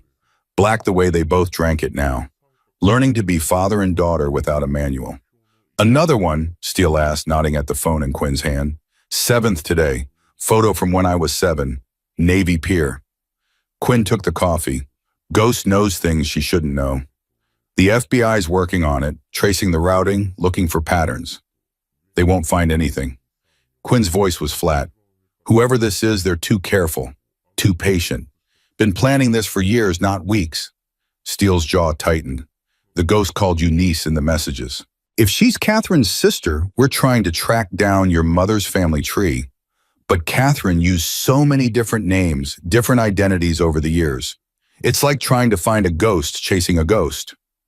Maybe that's the point, Quinn said. Maybe she wants us to know she's out there without being able to stop her. Psychological warfare. Make us paranoid until we're seeing threats everywhere. You're thinking like someone who survived by being 3 steps ahead. I survived by being invisible. Now I'm the most visible person in America. Quinn gestured at her phone. 60 million views on that video. My face is everywhere. The ghost doesn't have to find me. She just has to wait for me to make a mistake. You're not making any mistakes. You're protected here. Protected or trapped, Quinn turned to face her father. We can't stay here forever. Lily needs to go back to school. You need to run the club. I need to figure out what my life looks like now. And hiding in Indiana while someone sends me creepy texts isn't living, it's just existing. What are you suggesting? Quinn met his eyes. That we stop waiting for her to come to us, that I make myself visible in a way she can't resist, that we set a trap. Absolutely not. You're 14 years old. I'm 14 and I saved your daughter from a burning house. I'm 14 and I exposed 2 traitors in your club. I'm 14 and I survived 3 months on Chicago streets. Quinn's voice gained strength. I know you want to protect me, but I'm not helpless. And the ghost knows it. That's why she's targeting me specifically, because I'm the one who ruined her plan. Steele stared at his daughter. The instinct to keep her safe warred with the knowledge that she was right, that waiting was just prolonging the inevitable. Finally, he sighed. 48 hours. We planned this right. Every detail, every contingency. And the second I think you're in real danger, we pull you out. Understood. Understood. They spent 2 days planning. The location was obvious. Grant Park, where Quinn had found the flower she'd given Lily weeks ago. Open space, multiple sight lines. Easy for bikers to position themselves without looking suspicious. Saturday afternoon, maximum crowd. The ghost wouldn't try anything obvious in front of hundreds of witnesses. But she'd wait for Quinn to move to a secondary location. Somewhere quieter, somewhere that felt safe but wasn't. On Friday morning, Quinn posted to social media for the first time since the video went viral. A photo of Chicago's skyline at sunset, captioned simple and direct. 2 weeks in hiding is long enough. Coming home tomorrow. Grant Park at 2 p.m. Time to stop being afraid. Time to be visible. For all the invisible kids out there, this one's for you. Within an hour, 50,000 likes. Within 3 hours, national news outlets were covering it. Homeless hero returns to Chicago. Brave teenager refuses to hide. The narrative was perfect. Exactly what they needed. And somewhere Quinn knew the ghost was watching. Planning. Getting ready to make her move. Saturday came cold and clear. Quinn dressed carefully. Her Hell's Angels prospect vest worn openly over everything else. Let the ghost see it. See that Quinn wasn't alone, wasn't unprotected, but was still willing to be visible. Still willing to be found. The drive to Chicago took 40 minutes. Steele drove in tense silence. 30 bikers were already positioned throughout Grant Park in civilian clothes, forming an invisible perimeter. At 2 p.m., Quinn walked through crowds of families and tourists, hyper-aware of every face, every person who looked too long. That's when she saw the woman. Not in the park itself, but in the reflection of a store window across the street. Mid-30s, dark hair like Catherine's, watching from a coffee shop entrance. The woman smiled, mouthed 2 words. Hi, niece. Quinn's blood froze. Then her phone buzzed. Nice try. But did you really think I'd be stupid enough to walk into your obvious trap? I'm not here for you, Quinn. Check your security cameras at the safe house. Check Lily's room. Quinn pulled up the app with numb fingers, cycled through cameras. Living room clear, kitchen clear, Lily's room empty. The bed was made, the window was open, and on the pillow sat a single piece of paper with a message written in black marker. Trade. You for her. Come alone to the address below, or I inject her and you find her body in the Chicago River. You have 1 hour. The world tilted. Quinn's vision narrowed to a tunnel. Lily. The ghost had Lily, had somehow gotten past all the security, all the guards, all the protection they'd built. Quinn ran back to where Steele was waiting. She didn't care about being subtle anymore. Didn't care about the plan. The ghost has Lily. Her father's face went white as Quinn showed him the phone, the empty room, the impossible message that meant everything had already gone wrong. That's impossible. We have 20 men at that location. Security everywhere, cameras on every approach. Steele's voice carried the edge of a man watching his world collapse in real time. But Quinn was already moving, sprinting back toward the truck, her sprained ankle screaming protest with every step.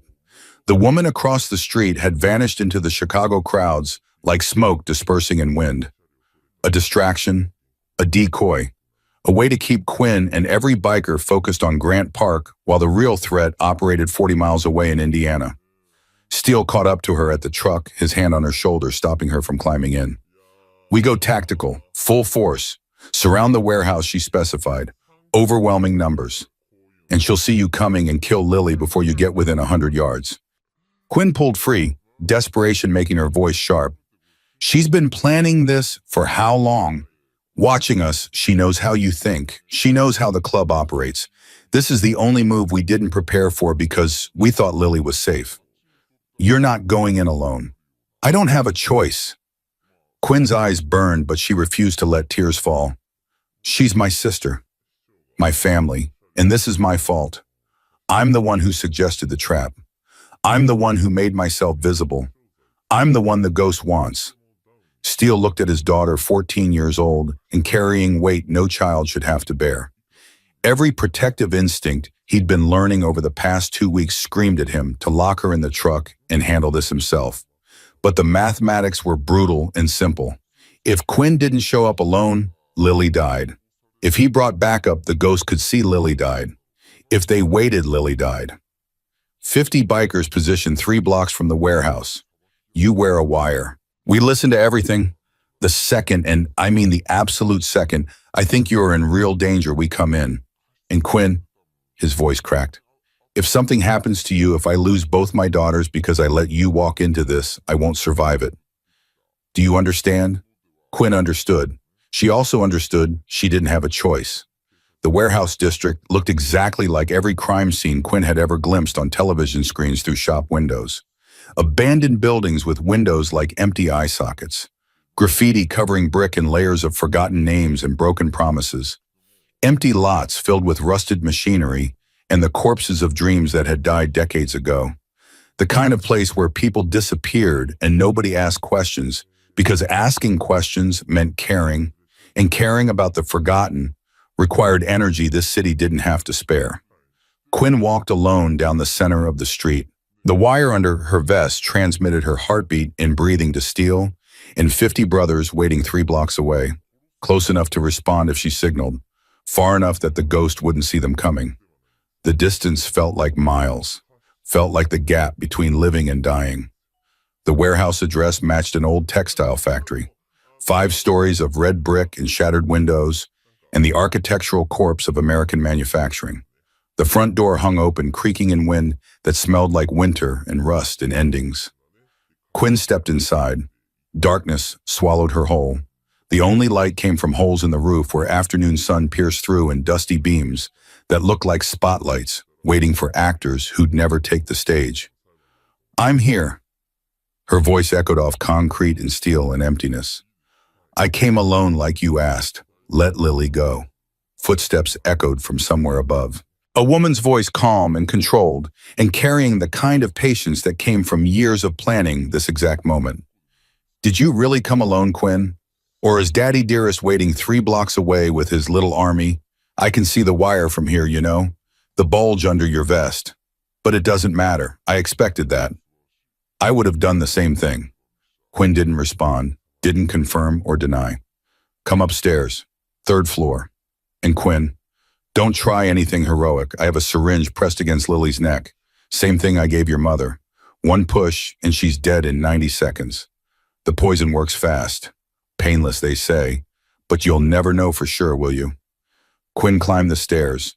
Each step creaked under her weight loud enough that Steele would hear it through the wire, loud enough to count, to track her progress, to coordinate the response if everything went wrong. The second floor was gutted. The third floor opened into a large, empty space where machines had once hummed with productivity and purpose. Now just emptiness. Windows on all sides provided sight lines in every direction. Perfect defensive position, hard to approach without being seen from 100 yards out. And in the center of the room, sitting in a metal folding chair, with her hands zip-tied behind her back and duct tape covering her mouth, was Lily. The 8-year-old's eyes were red from crying, but she was alive, conscious, terrified but unhurt. When she saw Quinn, she tried to scream through the tape, tried to warn her, or beg for help, or maybe just say the name of the person who'd saved her once and was walking into death to try saving her again. Standing behind Lily, one hand on the child's shoulder and the other holding a syringe pressed against her neck, was a woman Quinn's brain recognized even though they'd never met. Mid-30s. Dark hair like Catherine's, same bone structure, same eyes that had looked out from Quinn's mother's face before the drugs hollowed her out.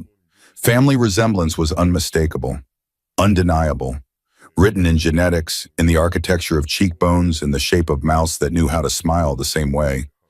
This was Catherine's sister, Quinn's aunt, the ghost made flesh. "Hello, Quinn." The woman's voice was soft, almost gentle. "I'm Raven, your mother's sister, your aunt, and I've been looking for you for a very long time." Quinn couldn't speak, could barely breathe. The syringe at Lily's neck caught afternoon light, filtering through broken windows, the liquid inside amber and deadly, and one squeeze away from ending everything. Why? The word came out hoarse. "What do you want? Justice." Raven's eyes never left Quinn's face. "Your mother abandoned our family for a biker. Got pregnant, ran away, chose Steele's world over her own blood. Our parents died waiting for her to come home. Died hoping she'd get clean, get help, come back to the people who actually loved her. She never did. And when she finally tried to reach out 3 months ago, tried to reconnect after 16 years of nothing, I made sure she couldn't." The pieces clicked together in Quinn's head, like puzzle pieces forming a picture she'd been seeing wrong this whole time. "You killed her. It wasn't a question. I ended her suffering." Raven's voice stayed calm. Too calm. She was already dying, Quinn. Already too far gone. The drugs had destroyed everything she used to be.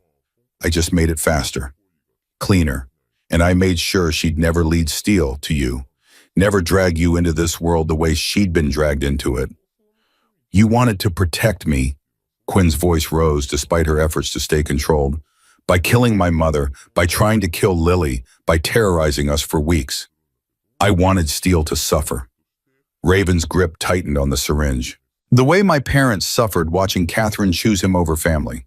The way I suffered being the responsible one, the forgotten one, the daughter who stayed while everyone worried about the addict who left. But then you saved Lily, became a hero, got accepted into the club, became everything Catherine was supposed to be. And I realized killing you would be too easy, too quick. I needed you to understand first. Needed you to see what this life costs. What being visible costs when you're someone people can actually see and hurt and destroy. So you took Lily to prove a point. I took Lily to give you a choice." Raven's voice went hard, sharp as the needle she held. "The same choice Catherine had. Family or the club. Your blood family, the sister connected to you by genetics and shared history and Catherine's memory. Or the found family. The little girl you saved. The father you barely know. The brotherhood built on violence and loyalty and codes you'll never fully understand. Choose. I'll let one of you walk out of here. Just one. You decide which." Quinn looked at Lily, her little sister, 8 years old and crying silently behind duct tape, eyes wide with terror that no child should ever have to feel. Innocent in every way that mattered. And Quinn realized what Raven was really offering. A test. A way to prove that Quinn was just like Catherine. That she'd choose Steele's world over blood family. A way to justify everything Raven had done, every murder and threat and moment of terror she'd inflicted. The wire under Quinn's vest transmitted everything. Steele was hearing this. 50 bikers were hearing this. They'd be moving into position now, surrounding the building, preparing to breach. But would they be fast enough? Could anyone be fast enough when a syringe only took 1 second to empty and 90 more for its poison to work? Quinn took a step forward, hands visible, non-threatening.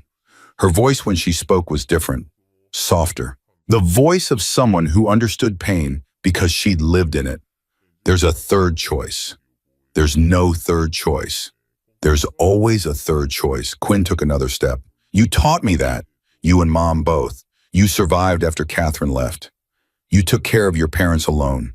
You learned to be invisible, to be forgotten, to be the responsible one while everyone worried about your sister. I know what that feels like. I was invisible for 3 months. I know how it changes you, how it makes you angry, how it makes you want someone, anyone to see you. Raven's expression flickered. Don't psychoanalyze me, kid.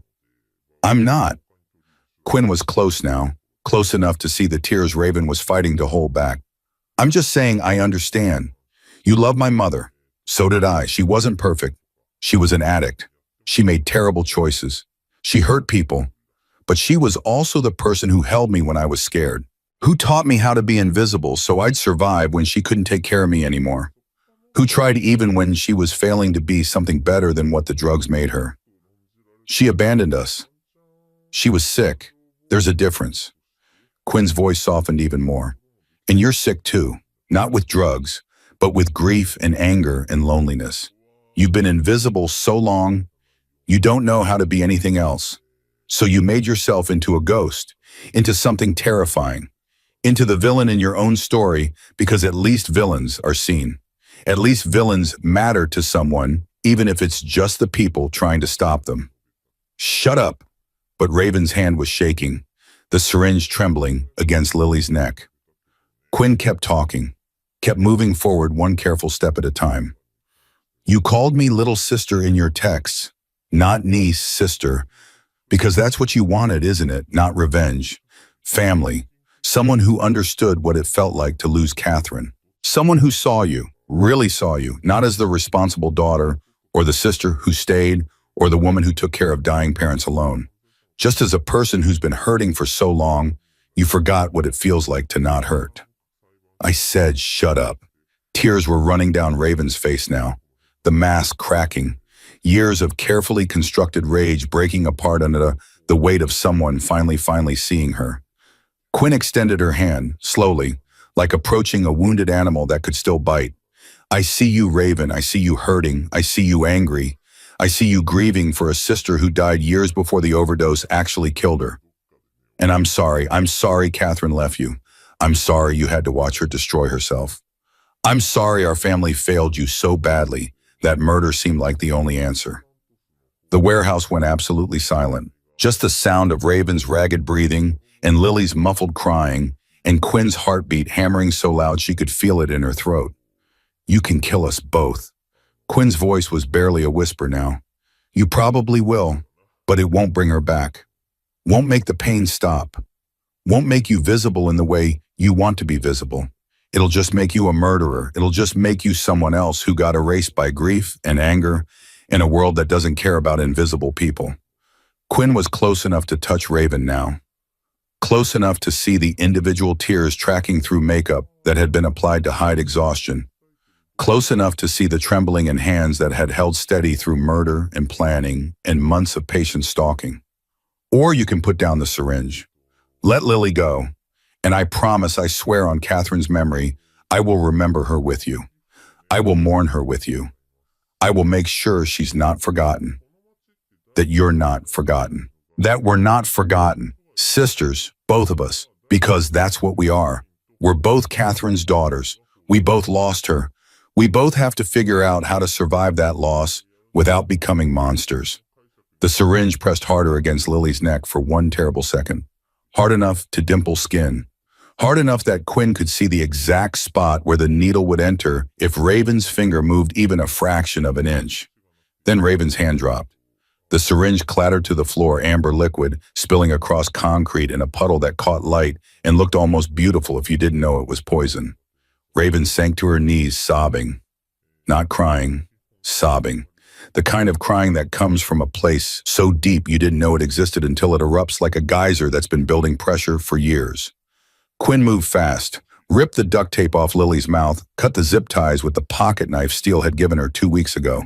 Lily threw her arms around Quinn's neck and held on like drowning, like the only solid thing in a world made of water and fear. "It's okay, little sister.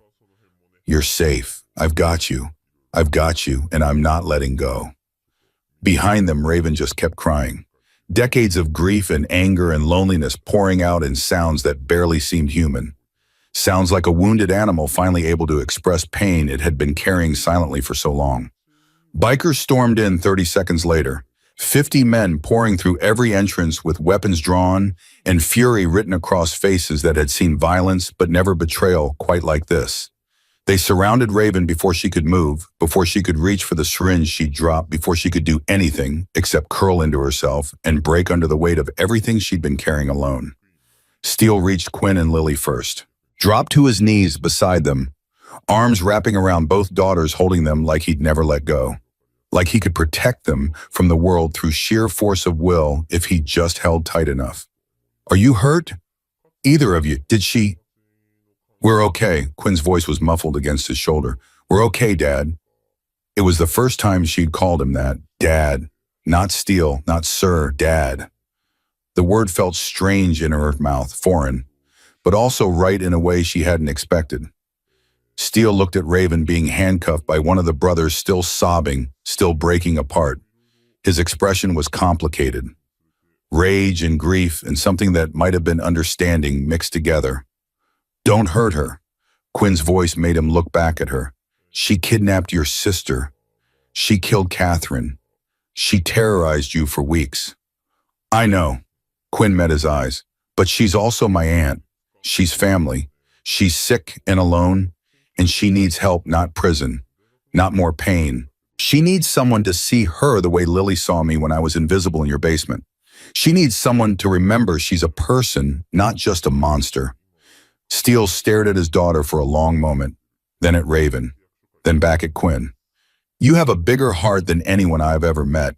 You know that. I learned from watching you with Lily. Family's worth saving.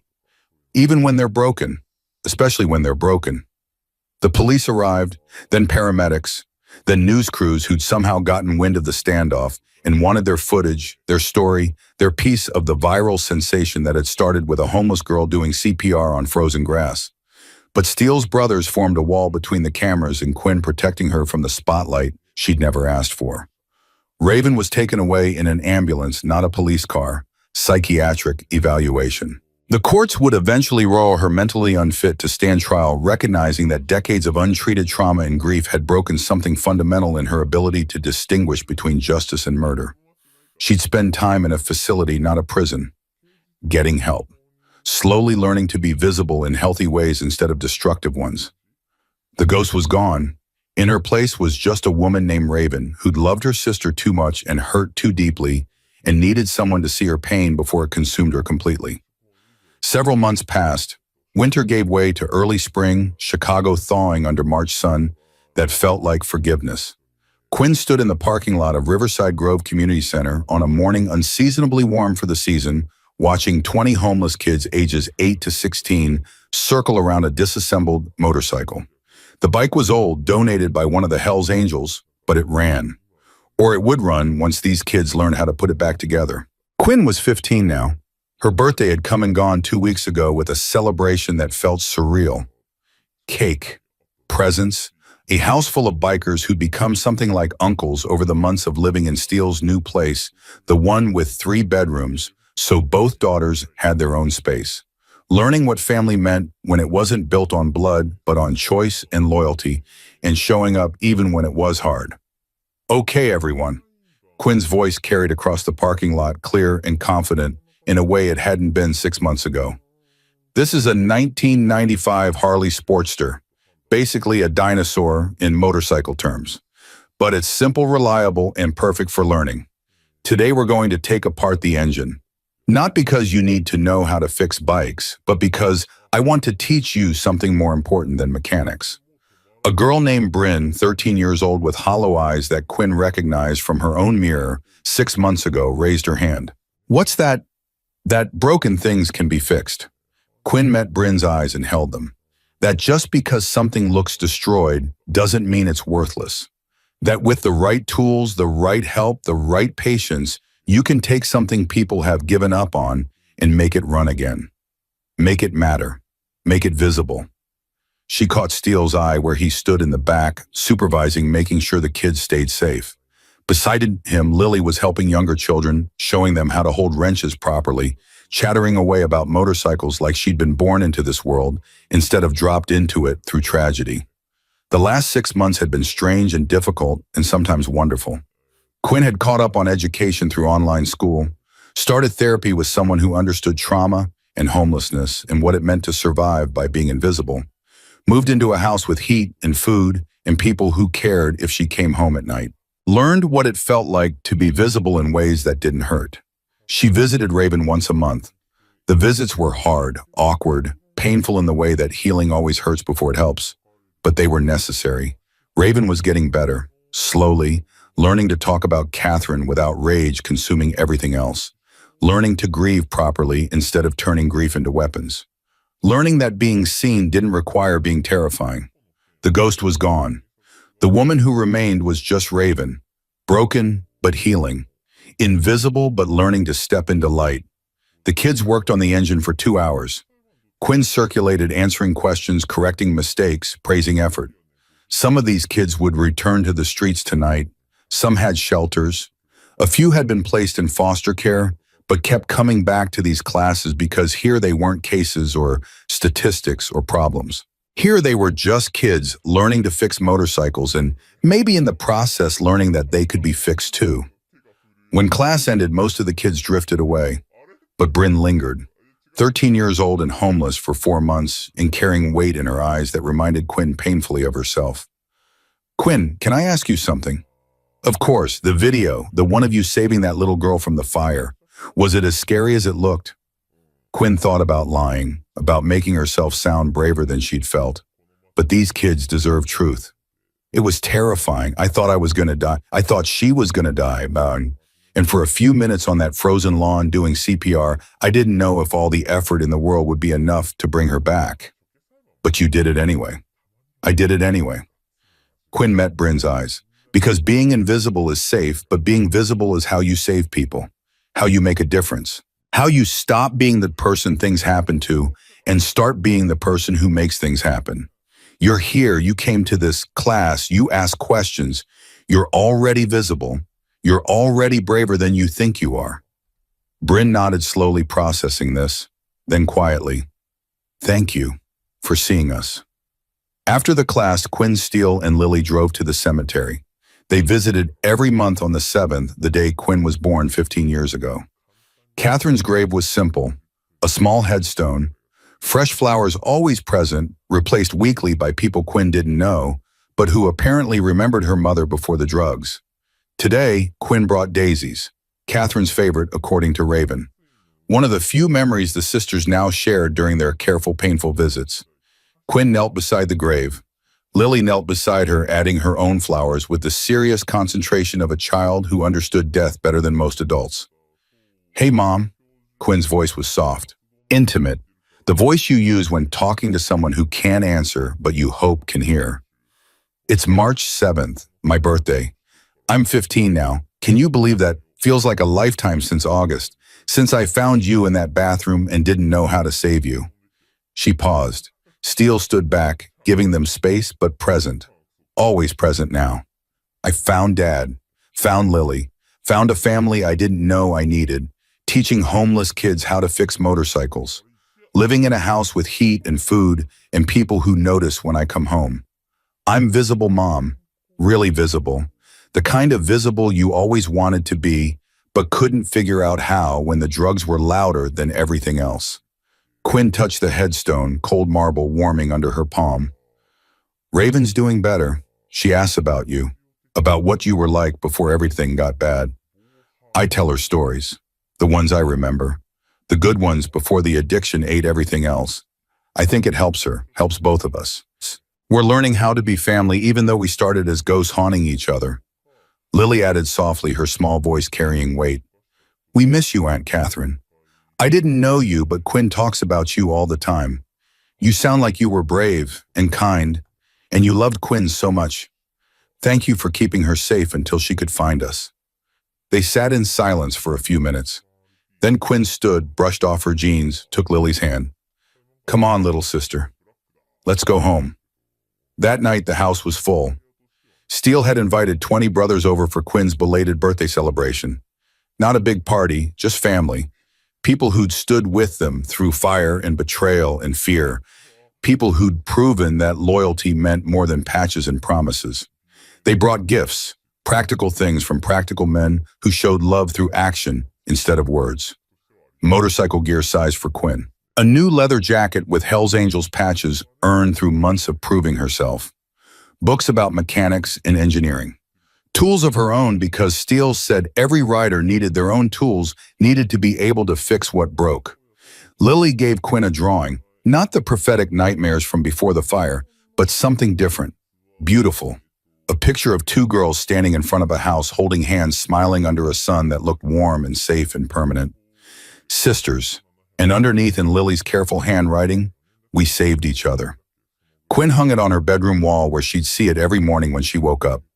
A reminder of how far they'd both come, how they'd both chosen to be visible, to be seen to matter.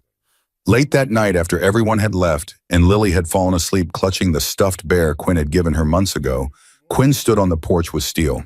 Father and daughter looking out at Chicago lights in the distance, both of them quiet, both of them thinking. "You did good today," Steele said finally, "with those kids, with everything. I'm proud of you." "I learned from you." Quinn's voice was soft. "You could have sent me away that night. Could have believed I was a con artist like Torch said. Could have protected yourself instead of protecting me. But you chose to see me, to believe me, to give me a chance I never thought I'd get. You earned that chance." Steele put his arm around her shoulders. "Every day you earn it again. By being brave, by being kind, by refusing to let the world make you small, even though it tried hard enough. Your mother would be proud. Hell, I'm proud enough for both of us." They stood in comfortable silence. Then Quinn asked the question she'd been thinking about for weeks. "Do you think we'll ever really be safe, or is there always going to be another threat, another betrayal, another ghost waiting?" Steele considered this. "I don't know. This life isn't safe. Brotherhood isn't safe. Being visible isn't safe, but being invisible wasn't safe either. You nearly froze to death in my basement. So maybe the question isn't about being safe. Maybe it's about being alive, really alive, surrounded by people worth fighting for even when fighting is hard."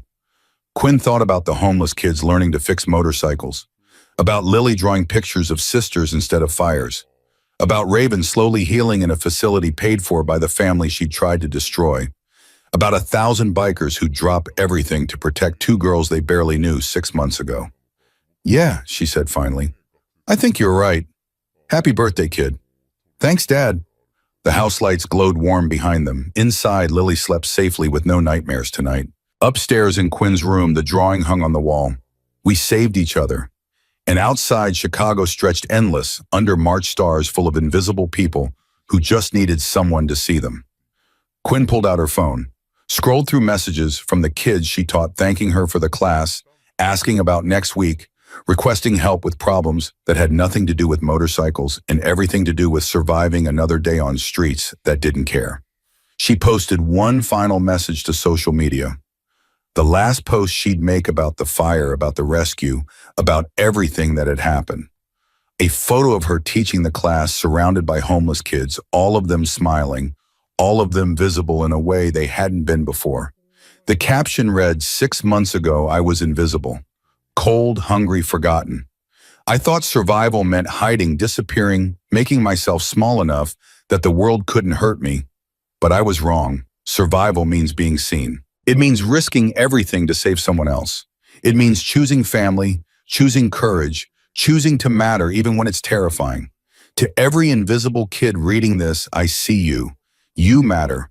You're not alone. And someday when you're ready, choose to be visible. Choose to be seen. Choose to save someone else the way someone saved you. Because that's how we survive. Not by hiding, but by standing up, being counted, and refusing to let the world erase us. We're visible now. All of us. And we're never going back. The post went live. Within minutes, 10,000 likes. Within an hour, 100,000.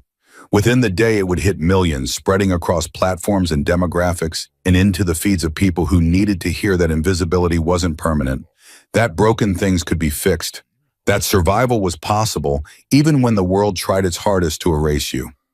But Quinn wasn't watching the numbers climb. She was standing on the porch with her father looking at Chicago lights, thinking about tomorrow's class and next week's lessons, and all the invisible kids who needed someone to teach them that they mattered. Steele's phone buzzed. He checked it, smiled, showed Quinn. A message from Lily's teacher about an essay the 8-year-old had written. The subject line said, "Your daughter's hero." The essay was simple, written in handwriting that wobbled with effort but carried truth in every misspelled word. My hero is my sister Quinn. She saved me from a fire, but she also saved me from being alone. She taught me that scary things can happen, but we can be brave anyway. She taught me that family is people who choose to love you. She taught me that being a hero isn't about being strong. It's about being there when someone needs you. I want to be like Quinn when I grow up, brave and kind and visible, because she taught me that hiding doesn't keep you safe. Love keeps you safe. Family keeps you safe. Being seen keeps you safe. I love my sister. She's the best hero ever. Quinn read it twice, then handed the phone back to Steele with tears in her eyes. Tell her I love her too, and that she's my hero right back. The night grew late. Stars emerged over Chicago, brilliant and cold and permanent in a way human lives never were. The city breathed and moved and lived full of invisible people, invisible ones, full of broken things waiting to be fixed, full of ghosts becoming real and real people becoming family. Quinn had started this journey in a basement, cold, hungry, alone, invisible. She'd saved a little girl from fire, exposed traitors, found a father, gained a sister, earned a vest, faced a ghost and chosen mercy over revenge. And now she stood teaching homeless kids that visibility was power, that being seen was strength, that the world couldn't erase you if you refused to disappear. The ghost in the basement had learned to breathe, had learned to be human, had learned that sometimes the bravest thing you can do is let yourself be found. And in a city full of forgotten people, in a world that erased the vulnerable and discarded the broken Quinn and Lily and Steele, and 1,000 brothers and 20 homeless kids and one healing aunt were proving something important. That family was choice. That visibility was courage. That the invisible ones, the forgotten ones, the broken ones were worth saving, worth seeing, worth fighting for. Because everybody deserves to be visible. Everybody deserves to matter. Everybody deserves someone who'll run into the fire when they're burning. And Quinn would keep running into fires for the rest of her life, teaching kids, fixing motorcycles, being visible, being brave, being seen. Because that's what heroes do. That's what sisters do. That's what family does. They show up. They stay. They choose to be visible even when it's terrifying. And they teach other people to do the same. After class the following week, Bryn approached Quinn with something urgent in her eyes. Quinn, there's a girl outside. She's been sleeping in the alley behind the center for about a week now. Won't talk to anyone. Won't take food. Just sits there. She looks like you did in that video, before the fire, scared and alone and trying to be invisible. Quinn's heart clenched. She knew that look, had worn it herself not so long ago. Where is she? Bryn led her to the alley. There, curled against a dumpster in clothes too thin for March weather, was a girl maybe 12 years old. Dark hair tangled and dirty, eyes hollow with hunger and fear, and the desperate hope that if you made yourself small enough, the world would forget to hurt you. Quinn knelt down slowly, non-threatening, the way you approach wounded animals that could still run. Hey, I'm Quinn. You hungry? The girl's eyes flickered up, met Quinn's for just a second, then dropped again. But she nodded, small, barely visible, but a nod nonetheless. Come inside with me. Let me teach you something about motorcycles and about being visible. The girl hesitated, fear warring with hunger, warring with the desperate loneliness of being invisible for too long. I was like you, Quinn said softly. 6 months ago, I was sleeping in basements and stealing food and trying so hard to disappear that I almost succeeded. But someone saw me anyway. Someone fed me crackers in the dark and called me friend when I was nobody. And it changed everything. The girl looked up again. Really looked this time. Seeing Quinn not as a threat, but as someone who understood. Will you teach me how to be visible without getting hurt? Yeah. Quinn extended her hand. I'll teach you.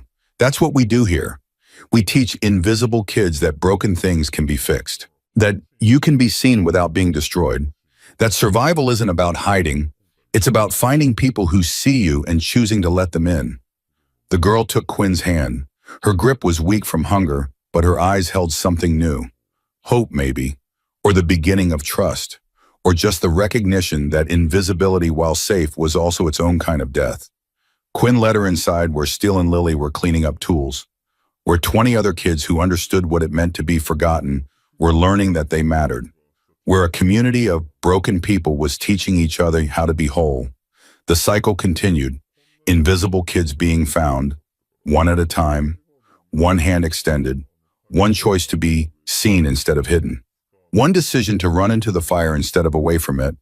And Quinn, who'd been the invisible girl in the basement just months ago, was now the one doing the finding, the one extending hands, the one teaching that visibility wasn't weakness, but strength. That being seen was how you survived when the world tried to erase you. She looked at the new girl, seeing herself reflected in those hollow, frightened eyes, and smiled. Welcome, Quinn said. Welcome to being visible. It's scary at first, but I promise you it's worth it. You're worth it, and we're going to prove it together. The girl smiled back, small, tentative, but real. And somewhere in heaven or the ether or wherever souls went when bodies gave out, Catherine was watching her daughter teach invisible children that they mattered, that they could be seen, that they could be saved, just like Quinn had been saved, just like Lily had been saved, just like Raven was being saved from the ghost she'd become. One person at a time, one choice at a time, one moment of visibility at a time, until the invisible became seen, until the forgotten became remembered, until the broken became whole. That was Quinn's legacy. Not the viral video, not the Hell's Angels vest, not even the family she'd found in fire and ashes. Her legacy was every invisible kid she taught to be seen. Every broken thing she helped fix. Every person she showed that survival wasn't about hiding, but about standing up and being counted and refusing to disappear. We're visible now, she'd written. All of us, and we're never going back. It was a promise, a vow, a truth she'd carry for the rest of her life. The invisible girl in the basement had become the visible woman teaching others to be seen, and that made all the difference.